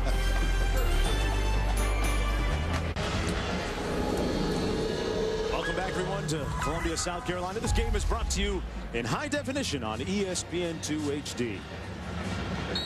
And right now, South Carolina leading still 21-0. I'm Mark Jones along with Bob Davie. And at this time, I want to send a little shout out and a get well wish to Andrea Corone, one of our production assistants here at ESPN, who's done a wonderful job over the course of the college football season. Andrea, get well, and hope to see you soon once again. Eric Baker on the carry. And Martin making the stop on the play. A big part of our preparation for our games. Yeah, Andrea does a great job. Now, all the preparation work we get, all the emails, all the articles, all those little hidden nuggets that you come up with. People don't realize that's Andrea coming up with those nuggets for you. Got to have some great research assistants. And Stephen LeBeau up here, our number specialist up in the booth, along with Seth Jacobson. Keeping it all together on 3rd down and 6. Garcia trying to keep it together, but is tripped up and brought down at the line of scrimmage at the 31-yard line. And a red zone alert in the Texas Tech-Texas game, and the surprising results so far in that. Yeah, Texas Tech right now up 12-0, knocking on the door again at about the 18-yard line. Good stop right there for the Tennessee defense. It looked like they were starting to cave a little bit. This guy, Ryan Succop, right now, an excellent kicker that's missing here lately, but he has had an ab injury. Let's see if he's healthy again. Former first-team All-SEC performer. This one coming from 48 yards out. And they kick it. He misses it, but this one is going to be whistled dead because a Tennessee player, Demetrius Morley, came off sides. I mean, he really came off sides. Yeah, Mark, and I wouldn't be surprised here if Steve Spurrier doesn't go for this, because I think it's going to be about 4th and 1. On the defense, unabated to the quarterback. That penalty is 5 yards from the previous spot. It's still 4th down. Looks like the offense is coming back onto the field. It's 4th down and 1 now. Boy, how many penalties has the University of Tennessee had like that this season? Untimely ones. On both sides of the football. Garcia back on the field for the Gamecocks. South Carolina 0 for 1 on 4th down tonight.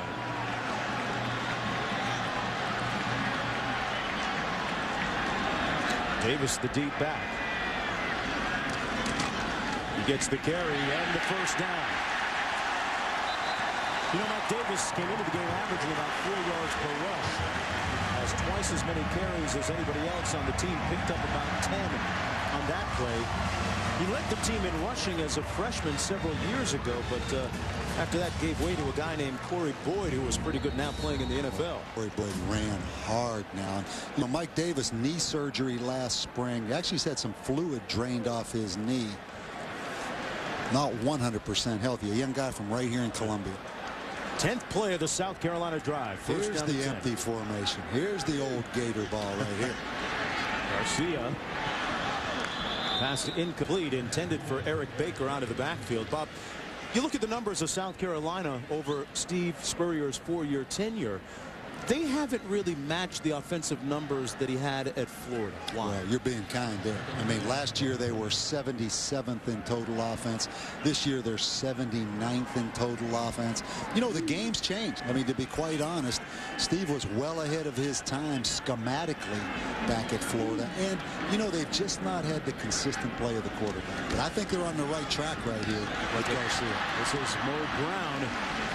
Brown makes the catch, picks up 6 on the play. It'll be 3rd down and about 4 coming up for the Gamecocks.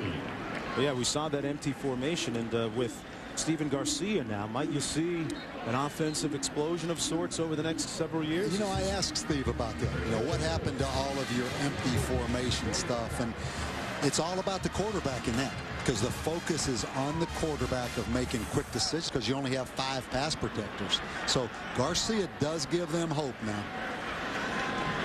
Baker the lone back, quick 3-step drop. And it's batted down to the line of scrimmage by Dan Williams, playing on that bad wheel of his. Has a bad ankle, which was injured last week during that 29-9 loss against Alabama. He's one of the leaders up front. A lot of respect for this Tennessee defense.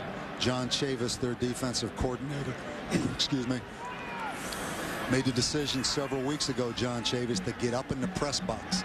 Did that against Mississippi State, and he stayed up there, but they just keep playing. Ryan Succop's field goal attempt coming from 31 yards out. He's 13 of 17 from this distance career-wise, and knocks this one right down Main Street. The Gamecocks now increasing their lead to 24 points. The defense pitching a shutout when we come back to Columbia. ESPN's College Football Primetime, brought to you by California. Plan your next Golden State getaway at visitcalifornia.com. California, find yourself here. That's the band Natural Desire playing. It's one of downtown's hot spots. Max on Main, featuring some good old-fashioned southern cooking, a little blues and jazz, and the crowd jumping here in Columbia. Great fans. These are great fans. And South Carolina doing an excellent job with their facilities. You know, we had a tour yesterday. Chris Matlock, their equipment guy, took us around, showed us the new training room, great weight room, new locker room. I mean, he is close to getting over the hump at South Carolina, Steve Spurrier. Bob, I love the fact that you've got Hook up where we go so I can get some running stuff. You're not bashful about asking for it either. Wendy Nix, I'm not too proud to beg. Back to you. Good to hear it, Mark. How about a primetime pulse over on ABC? Texas Tech now leading Texas 19-0, a bit of a surprise in Lubbock. And on ESPN, Oklahoma and Nebraska 42-7. The Sooners steamrolling at this point, 6 to go in the second quarter.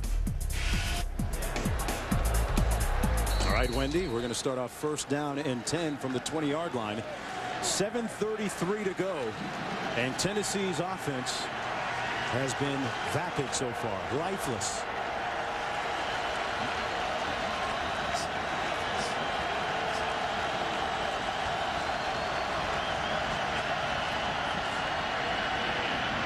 Stevens incomplete at the 43-yard line. Let's take a look at the All-State standings review.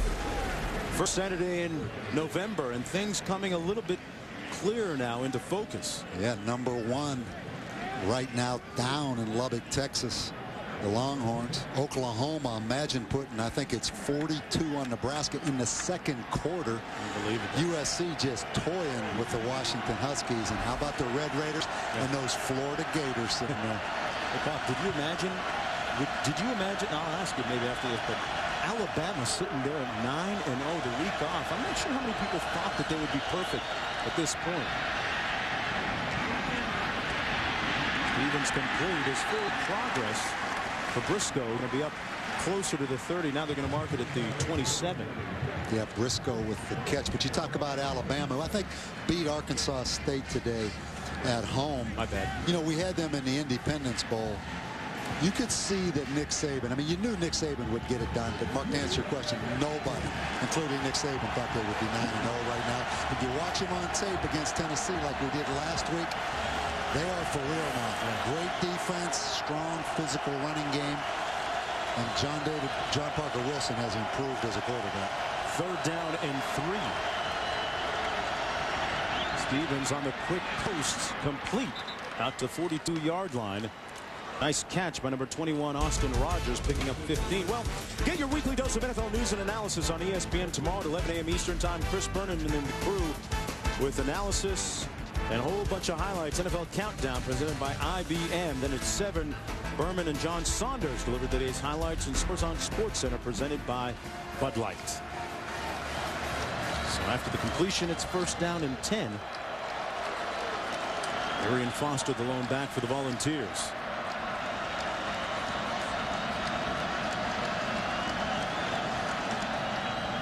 Foster on the carry into the boundary, and Foster gets about 4 on the play, where he's hogtied by Captain Munnerlyn, and a late flag on the play. Going to give Captain Munnerlyn, I believe, for a face mask over there on the Volunteer sideline. It's interesting that, let's take one more look at this first. Personal foul, face mask, number 21 on the defense. That penalty is 15 yards. Added to the end of the run, result of the penalty is a first down. He meant number 1 there. Okay.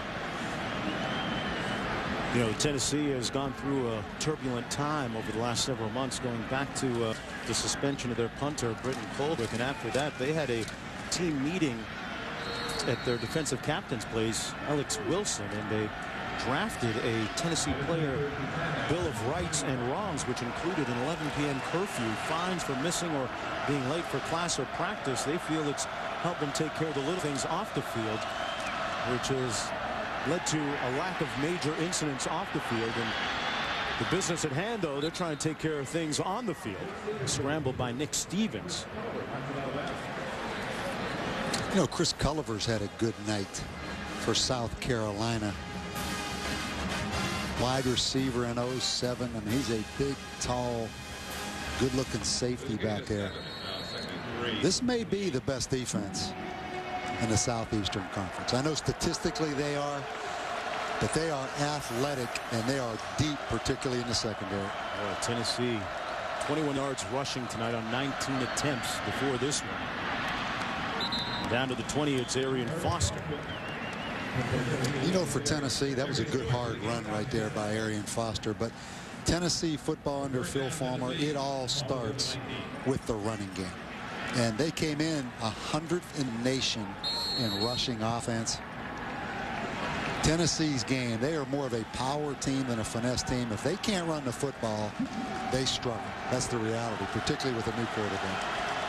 It's going to take a lot to turn it around right here with 5:05 to go in the third quarter. A year ago, the victory against South Carolina proved to be a catalyst for a 5-game winning streak and subsequently an appearance in the conference championship game and a New Year's Day bowl.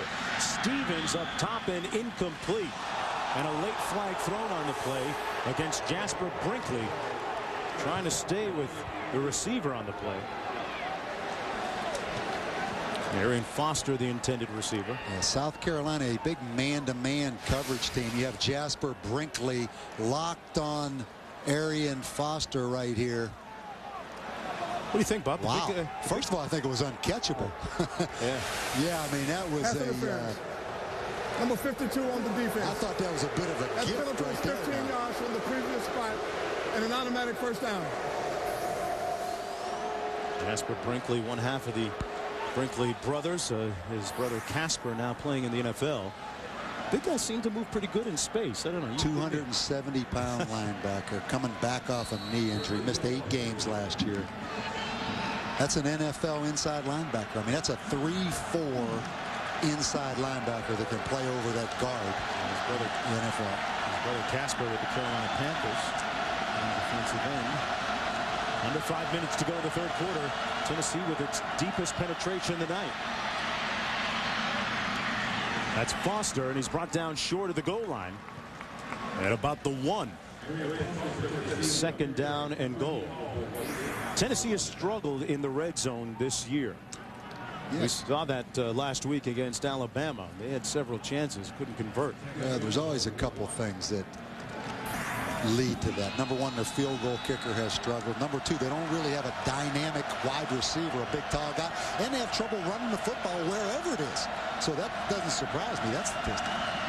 Foster up top, trying to climb, and he does. Touchdown, Tennessee.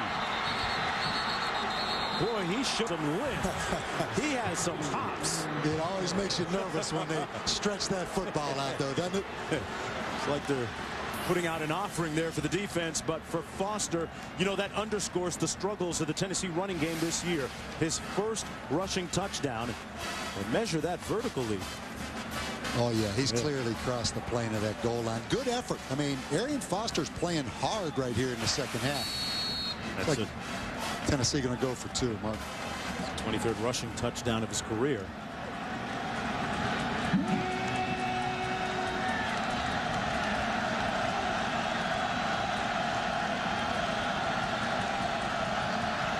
Stocker in motion.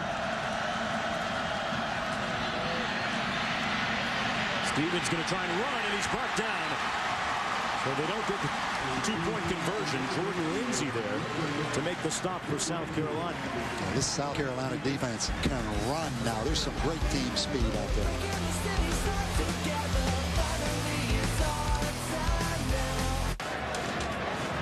24-6 now. Tennessee finally getting on the scoreboard. Nick Stevens talking with his tailback Arian Foster, who scored his first touchdown of the season a few moments ago.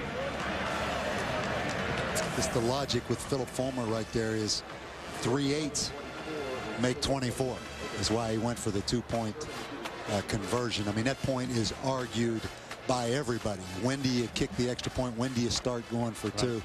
I really don't know the answer other than following that chip. Who drew that chart up? The magic chart. That's what I want to know. Was it magical scripture or something like that? That's a good question.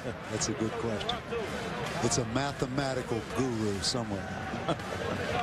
You were the one that told me there are no gurus. I guess in coaching, that's different, right? 4:09 to go in the third quarter. Mark Jones along with Bob Davie after the 8-play, 80-yard drive using 3:24 on the clock. 17 and Chris Culliver back to get this kickoff for South Carolina, looking to improve to 6-3 on the season and an even up 3-3 in SEC conference play. Culliver. A little seam there on the left side. Culliver still on his feet. One guy to beat. And Culliver pushed out of bounds at the 32. A big kickoff return for the Gamecocks. We said earlier, Chris Rivers had a good night. Was a wide receiver last year. The patience right there. See how he just kind of choked it down, throttled down, let his blocking develop. Really a good effort right there, though, by number 29 from Tennessee. Stephen Rains, freshman defensive back, saving that touchdown. 67-yard kickoff return for Culliver. Career long for him, and gives Stephen Garcia a shorter field to work with on the Tennessee 32-yard line. Boy, momentum hard to get, hard to sustain for Tennessee, isn't it?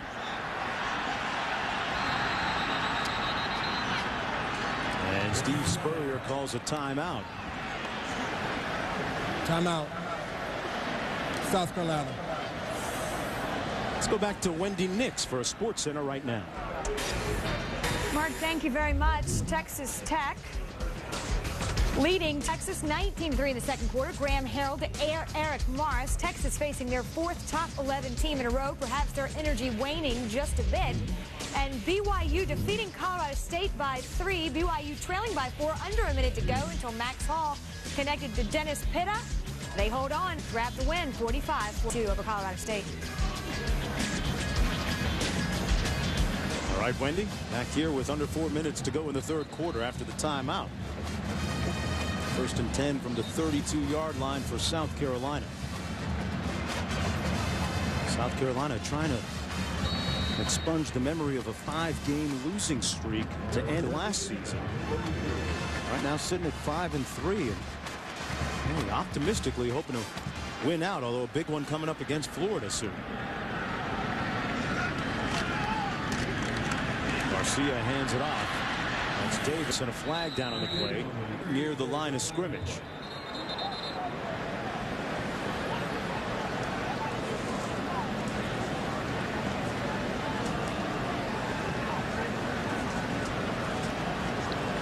Let's take a look at tonight's AutoZone playbook and some of the cogent points of tonight's game.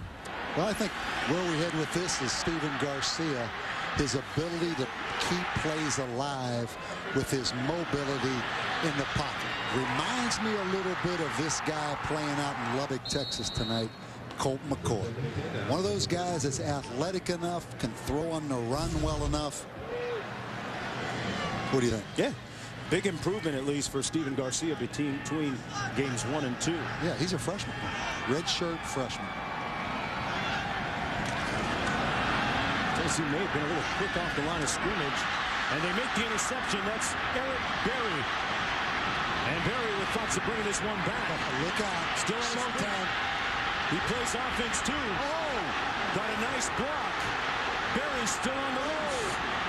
And brought down at the 43. Maybe not as much brought down as just kind of ran out of steam. Well, it started with, I thought Tennessee was offsides. Wes Brown on the pressure. And someone's missing their hat. I think there were 2 guys. And Garcia is hurt on the play. Shows you how physical that last play was. Just a bizarre series of events right there. A couple of injured players down in the field. One of them Garcia. Yet able to identify the second player. Wow. Mark, you know, offsides is not reviewable. I think he was clearly offsides at the bottom of the screen. And Wes Brown was a little quick out of the starting blocks. Now Eric Berry, as good as any playmaker in the country. He had 10 interceptions coming in for 397 return yards. And he picked up a fumble. The block right there by Morley, the safety. Now we get another block right there. And there's 2 South Carolina players down. There's Garcia, and that's not a good sign for the Gamecocks. Remember, Garcia became the starting quarterback just 2 games ago, and that's number 57, Lemuel Jean-Pierre, being helped off the field as well. For Berry, meanwhile, it was his 6th interception of the season, and Chris Smelly is the backup quarterback for South Carolina. So on one play, they potentially lose 2 players. And perhaps giving new life to Tennessee and Arian Foster. Yeah, I don't think there's any question about that. Can Tennessee execute enough? But let's look at it. Was he offside? I mean, there isn't any doubt.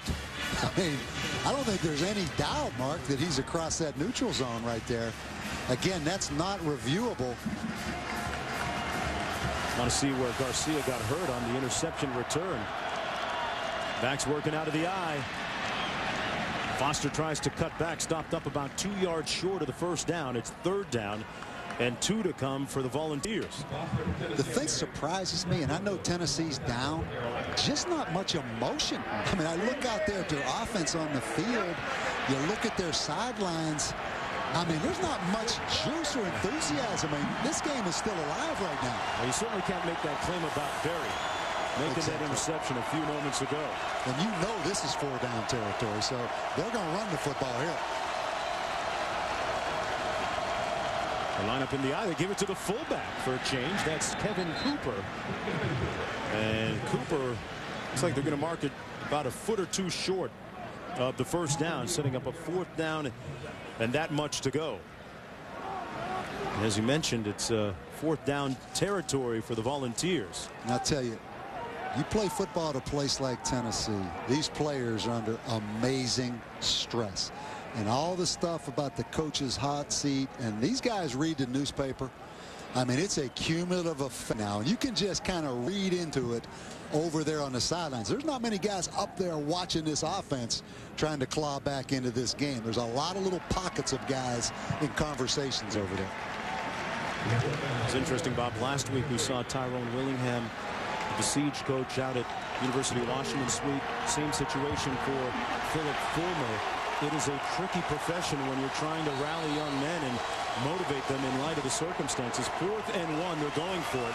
Tennessee 0 for 1 on 4th down tonight. Quarterback sneak, you think? I'd say so. Stevens keeps it. Boy, if he got it, he didn't get it by much. Wow, that is incredibly close. Not much push up front, Bob. I mean, it looks like it's a hair short based on the spot right here. Again, there's no more exact science. Try to come in and mark that football right there and find where that football is down in that mass of humanity. I mean, you talk about an inexact science. But I think for the most part you're guessing at least just a little bit. Oh, it's short. Tennessee has come up about that short on the season. That has been symbolic of the season for Philip Fulmer and his Volunteers. But remaining resolute in the face of adversity on the sidelines is the 17-year head coach of Tennessee.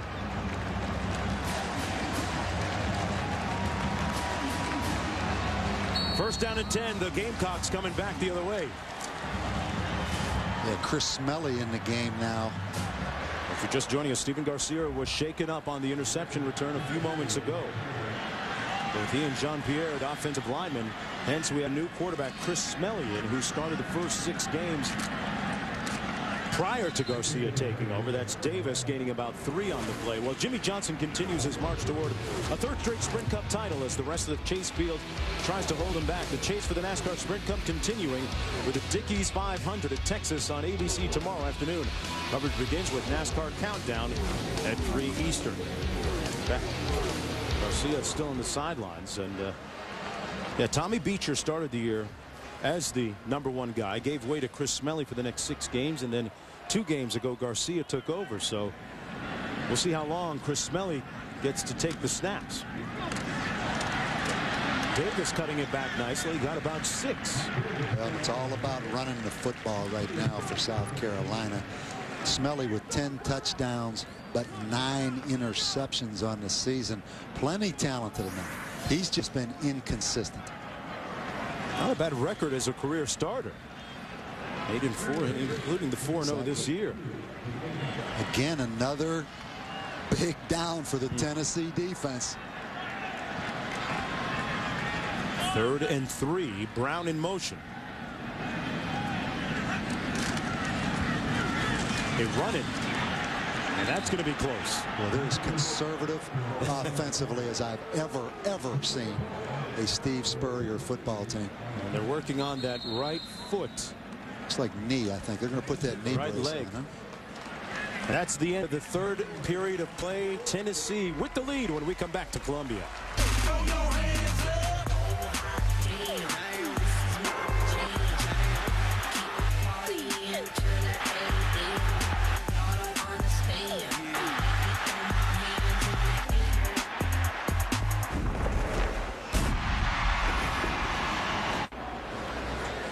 Look at the state capitol here in Columbia, South Carolina, just 3 days before big election day.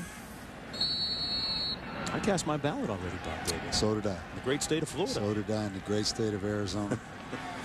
My wife Joanne gave me a lot of help on that ballot, I must confess. Did your homework for you?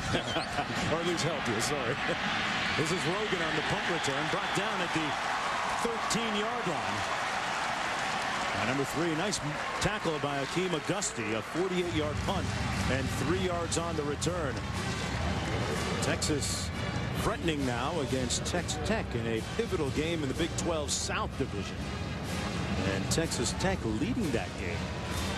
Game over on ABC.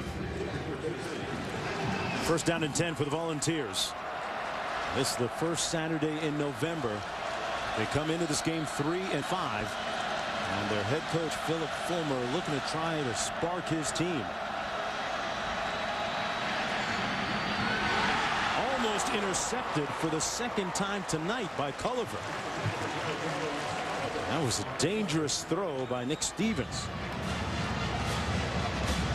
Jean-Pierre really distraught. Emotion, don't you? Anytime you see that ice on that knee, those knee injuries. Wow. It says a lot right there.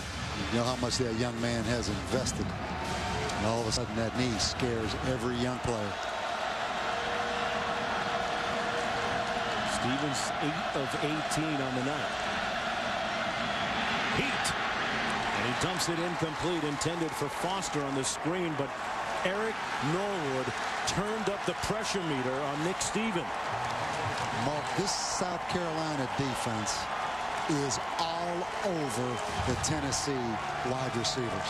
I don't know that I've seen a game where every ball, every throw has been contested with such tight coverage. I mean, every throw is tight, and you combine that with great pressure up front. I mean, they are swarming. They are swarming Tennessee's offense. Saw a quick shot of Ellis Johnson, the team's defensive coordinator up top. A homecoming for him to the state of South Carolina. His defense playing well tonight. 3rd down and 10 for the Volunteers. Stevens under heat again. Cannot escape. A relentless, tireless, indomitable South Carolina defense making the stack, led by Cliff Matthews. Right, and Ellis Johnson again blitzing. Brought Stoney Woodson, the DB. I mean, they are blitzing them at will right now because there's no fear in the South Carolina defense that the Tennessee wide receivers can make them pay for playing man-to-man coverage. Captain Munnerlyn perched at his 45. Colquitt punting from the shadows of his own goalpost, 5 yards deep. Wow. He gets unloaded that rocket. Munnerlyn all the way back at the 32 and nowhere to go. Swarmed and then still on his feet. Wow. He emerged from a pack of would-be tacklers at the 37. A 55-yard punt, though, by Britton Colquitt. Back with more from Columbia right after this.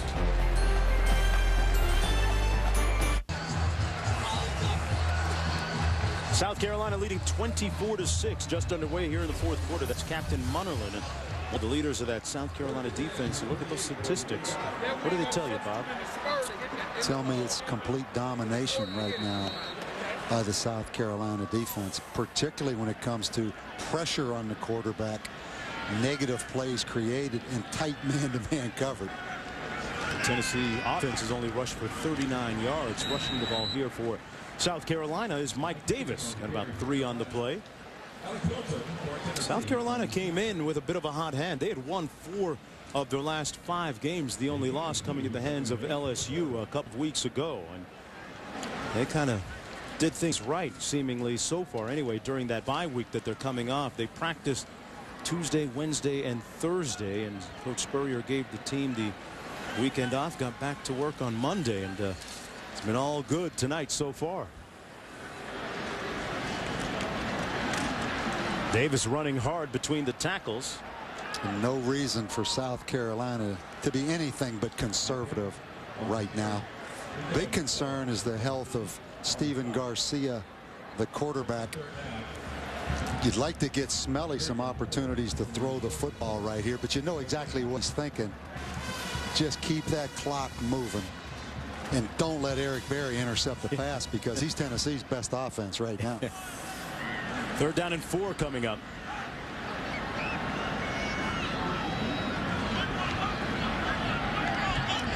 Smelly moves into the shotgun. And the play clock all the way down, and Smelly is brought down to the 37, so it's 4th down coming up. You know, you have to give a little bit of credit to Wes Brown on that play and the entire Tennessee defense. They're still bringing a little bit of heat and playing hard. We've seen that look right there. I mean, Steve Spurrier does not hide his emotions. That's kind of that sarcastic, disgusted look right there. That's not the run and gun, fun and shoot, whatever he called it at Florida. But yeah, I mean, Rico McCoy, the linebacker, and then Wes Brown, 94, continue to make plays now. Dennis Rogan back at his own 17 for Tennessee.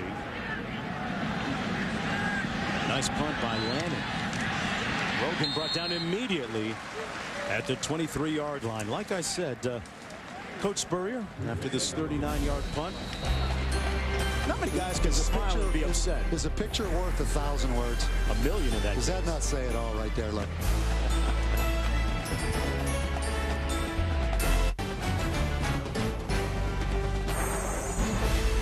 ESPN's College Football Primetime, brought to you by the Volkswagen Routan, the only minivan in America with German engineering.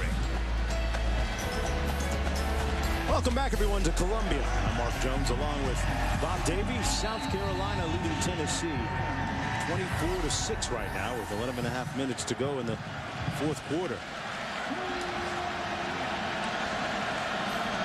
Steve Spurrier's image seemingly everywhere. Columbia. Pass incomplete on the quick 3-step drop, intended for number 12, Lucas Taylor. You know, interesting, Bob, that we haven't seen offensively much of Eric Berry, and they had talked about putting him on the offensive side of the ball as Jean-Pierre is helped off the field for South Carolina. But I guess part of the issue for Berry playing offense that the defense field. And they have so many problems with execution on offense. How do you take away reps in practice from your offense to practice Eric Berry? I mean, it's tough now. 2nd and 10. Pass complete at the 30-yard line. Stocker making the catch. How about that visit to Steve Spurrier's office yesterday, huh? I mean, he's got some great mementos in that office. He has his Heisman trophy in there. Yeah, the second of the same Heisman. It was interesting how when he was awarded his Heisman trophy, he gave one to the school where he won it, and was told by an associate it might be a good move, and did so, and he was the recipient of a second one by the Heisman people. That catch complete. Yeah, I think a false start right here. I would think. You know, now, Bob, they make 2 Heismans now, and that trend actually started with Steve Spurrier. Because he gave the Heisman to the school. Yep. Yeah. This is interesting. The hands on the hips, kind of the gunslinger look. And then I didn't realize he also kicked at Florida. So not only was a quarterback, there he is with the square toe. It wasn't a soccer style. Kick. No. Very gracious yesterday. Took a lot of time with us. I think he really feels like this football team is on track. Nothing's going to be easy in this conference. The only thing that's a little sour and offbeat with him now is the fact he's got a little bit of a knee issue. Kind of interrupts with said he has to have that knee replaced probably. It's his left knee. Tough on the golf swing. That pass incomplete at the 40-yard line. Intended for Taylor, the team's leading receiver coming in. You know, Steve is an excellent golfer. Said he doesn't even think about bringing those clubs out during the season because just mentally there's no way you could focus or concentrate on golf right now. Works out every day of the week, but Sunday, takes Sunday off. Coaching such a consuming profession. I'm not telling you anything you don't already know, Bob Davie. Just tell you the thing that makes me nervous right here. These three big guys continue to back up and come very close to Colquitt. That time with no pressure, they didn't back up there. Munnerlyn driven back, and Colquitt drives one back again. They're going to get a chance to down this one inside the 5. Do you think Eric Berry and Colquitt are the two biggest weapons Tennessee has on this football team? The two best things they've got going right now are affecting field position positively for Tennessee.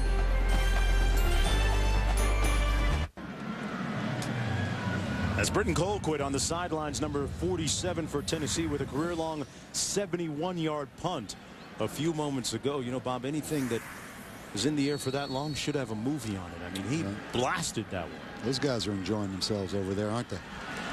I'm not sure how appropriate smiles are at the moment. Well, you know, sometimes you just see bits and pieces of things, kind of like the Josh Briscoe incident last week on camera. So, you know, I don't put too much into that. I know how much these guys care. Davis with a 2-yard gain, and that should make his coach smile. And speaking of the smiles and the different faces etched across the countenance of Steve Spurrier, is it ever really an all-out smile, Bob? I'm trying to figure that out. No, and he's winning 24-6 right now. That's one thing about coaching. I mean, until it is over, you never, ever, ever enjoy it. Sometimes you don't even exhale when it's over, right? Meanwhile, the story a lot different on the other side of the field for Phillip Fulmer. 9.5 minutes to go. South Carolina leading 24-6. Davis picks up another 3.5, 4 yards. It is time for the conservative approach. You know, this Tennessee defense, you look at their linebackers, you know, it's kind of become the new linebacker unit. You know, they've had something like 11 guys drafted since '99. We look at Wilson right there. Jared Mayo, last year number 10 pick by New England, have done a great job of taking some kind of undersized guys that would be strong safeties maybe at other places and just taking advantage of their playmaking. But I think they've kind of passed Penn State as the linebacker unit. Interesting. Smelly pass is complete. That's Saunders with the grab and a first down. On the eve of this year's election, two of the NFL's best battle in the nation's capital. So cast your vote to watch Big Ben and the Steelers take on Clinton Portis and Washington. Monday Night Football on ESPN at 8:30 Eastern Time. Coverage beginning at 7 Eastern with Monday Night Countdown delivered by UPS. Now, Chris Berman, at halftime, they're going to show an interview with Barack Obama and John McCain, right? That shows you how big Monday Night Football, what an institution that is across the country, right? Big sports fans, candidates. Yeah. Bobby Wallace in at tailback, and he gets this carry. Wallace with a nice little shake over the 30 out to the 34-yard line. An 11-yard pickup for South Carolina as we approach 8 minutes to go here in the fourth quarter. Good effort by Adam Myers-White, number 48, the linebacker from Tennessee, just chasing that football.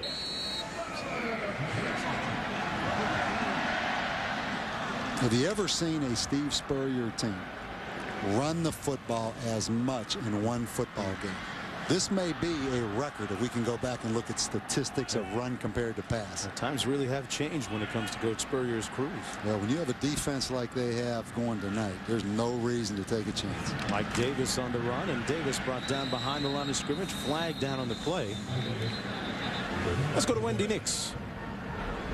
Mark, thank you. LSU has won 21 straight regular season games against non-conference opponents. How would they fare against Tulane? Keelan Williams, the 3-yard plunge into the end zone, has LSU on top 28-3, about 5 minutes left in the third quarter.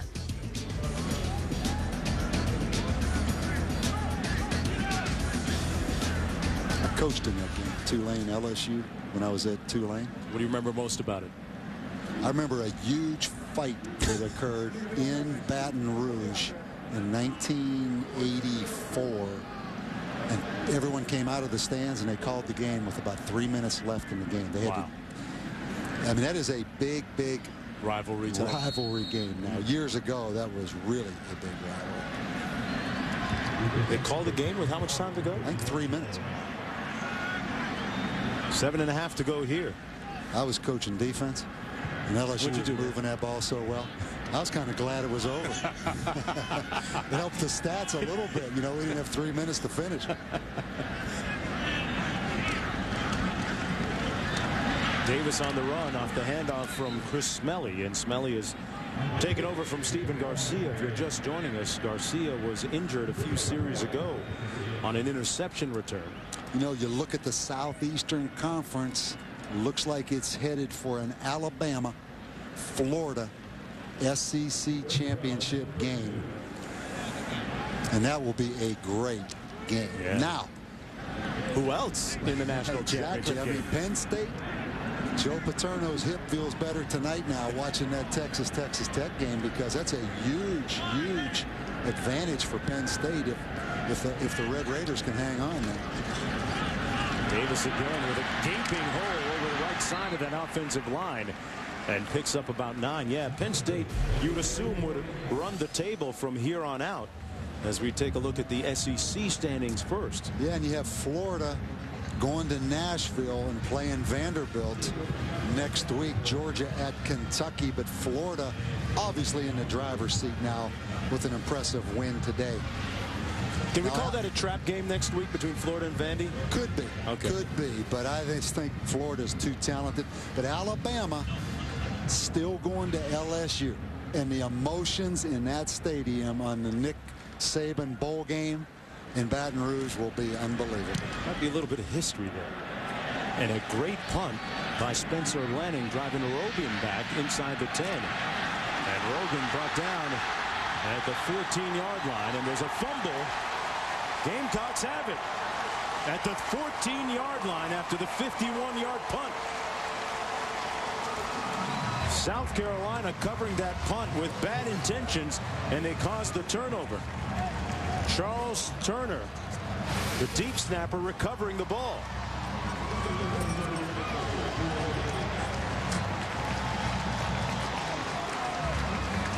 I think that was number 3, Akeem Auguste.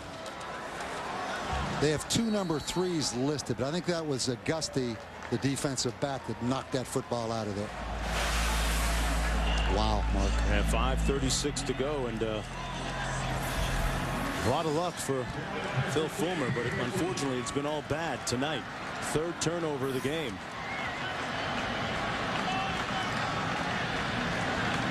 McKinley in motion.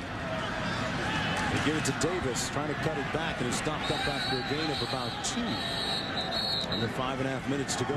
One thing you teach on defense, it doesn't matter how they got the football or where they got the football. It's your job to go out and stop them, regardless of the circumstances. But you can just imagine how difficult it is for this Tennessee defense to just keep going out there and competing. Coaching 5 minutes to go. Davis, a very efficient but not spectacular 24 rushes for 55 yards tonight, a career high 24 carries.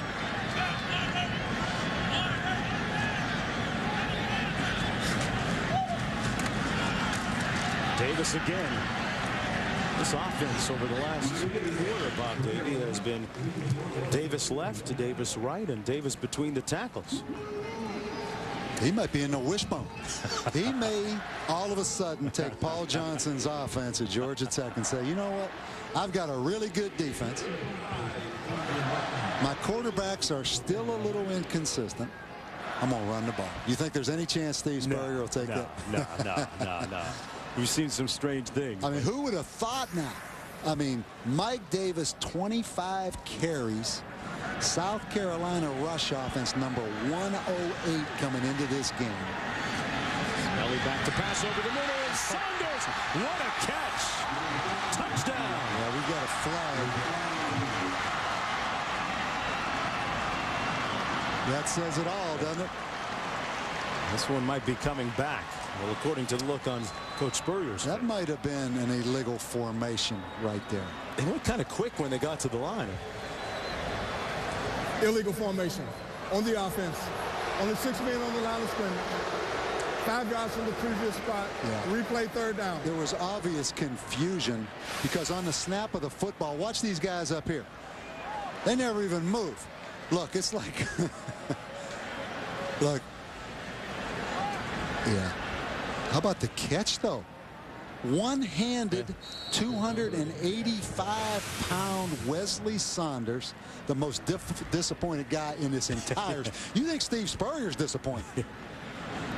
Reed said Saunders showed some good mobility and dexterity with those hands on that touchdown catch and run he had against LSU a couple of weeks ago. He's kind of the blocking tight end, too.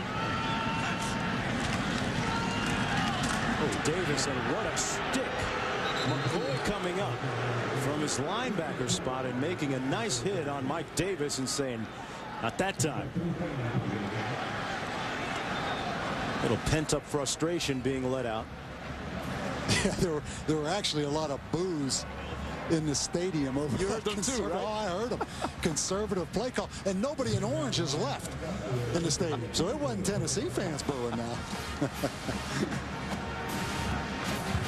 In comes Ryan Succop to attempt the field goal. This one's going to be from 31 yards out straight away.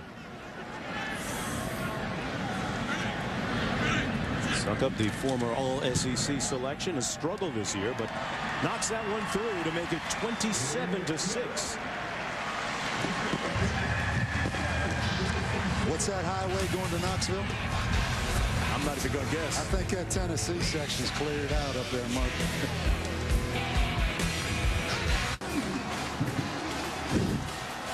27-6 with 3:12 to go in the 4th quarter.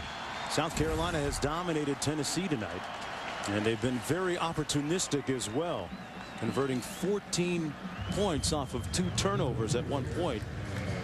Now 17 points off of 3 turnovers. That says it, doesn't it? I'm not sure what that highway is, Bob, or the interstate back to Knoxville, but it's a long road tonight. Well, and it's a difficult situation. I mean, Philip Fulmer knows exactly what's going to be in that morning paper tomorrow in Knoxville and exactly what the reaction is going to be. I mean, he is not naive. Rogan watches it bounce into the end zone, and Tennessee will start off on its own 20-yard line. Bob, when you look at the big picture nationally, we talked about Penn State undefeated, seemingly ready to run the table in the Big Ten Conference, and then at the end of the year, Alabama undefeated right now in the SEC. If there's a one-loss SEC team that doesn't get into the national championship game and Penn State does get in, we have the usual uproar again, right? Yeah, and particularly after the SEC the last 2 years has won the national championship. Yeah. LSU last year with 2 losses. Florida the year before beating Ohio State. That's the problem right now with the Big 12 and the SEC. They can beat each other up, and they both have to play conference championship games. So you're looking at Penn State right now first, their schedule at Iowa, at Indiana, and Michigan State. That's the best schedule. Alabama has to go to LSU, plus probably going to get Florida down here in a conference championship. Texas, if they can win tonight, has a great schedule, but they're behind in Lubbock. So the bottom line, and Texas Tech's schedule we'll look at in a minute, is very difficult. So Penn State in great situation. And the controversy can come down to USC at 1 loss compared to a Big 12 or a Southeastern Conference team. Backside pressure. Nick Stevens almost got away, but is sacked by Eric Norwood at the 15-yard line. Norwood has been in on a lot of plays tonight. He's a 16 sack of the night for South Carolina. Mark, a versatile guy, Eric Norwood. Not a bad time to get him over there on the sidelines and watch the end of this game. Whoever his backup is, be a good time to see some playing time for that backup. 3rd and 15 for Tennessee.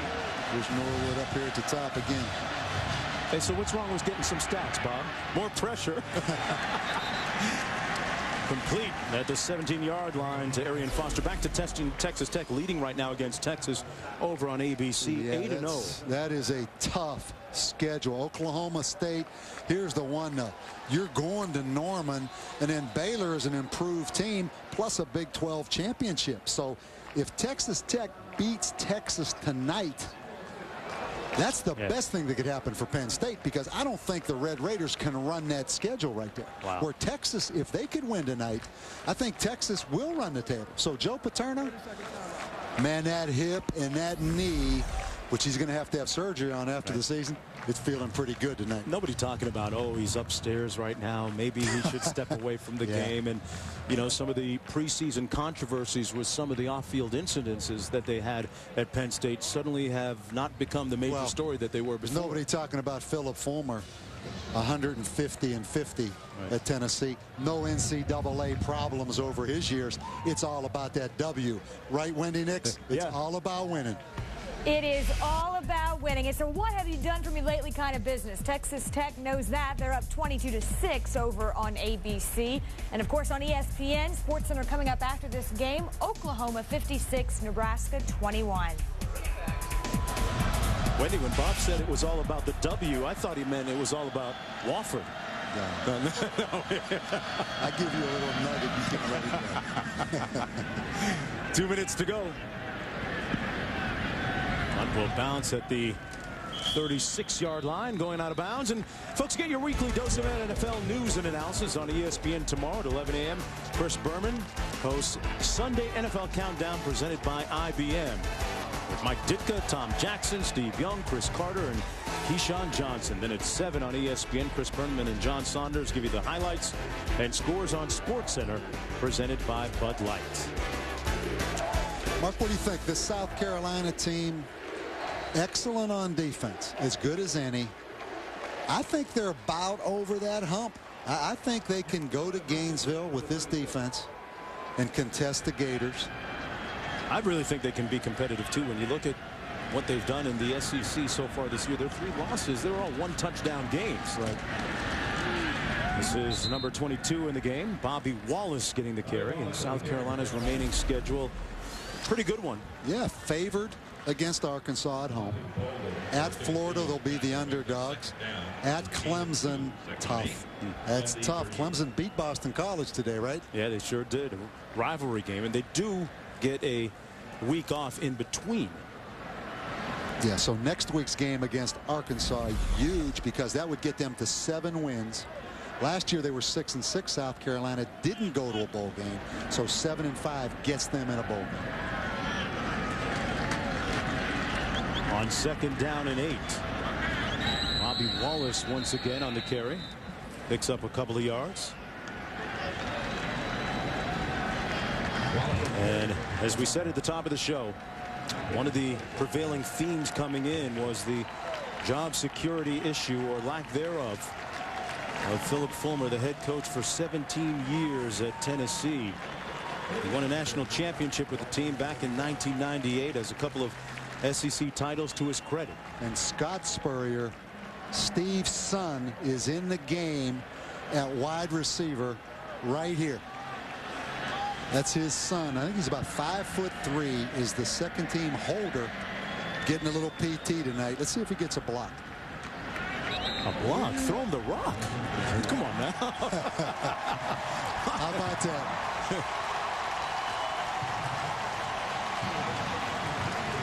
Spurrier's on the sidelines, one up in the booth, one down on the field as a player, one as the coach. And well, Phil Fulmer's team falls now to 1-5 in SEC conference play and 3-6 overall. Steve Spurrier's South Carolina Gamecocks improving to 6-3. And it's the first win at home against Tennessee since 1992, snapping that 7-game home losing streak against the Volunteers.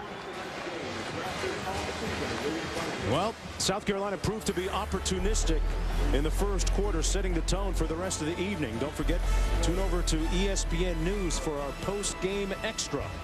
The final score once again 27-6 for the Gamecocks. For Bob Davie and our entire gang, I'm Mark Jones. It's been a presentation of ESPN, the worldwide leader in sports.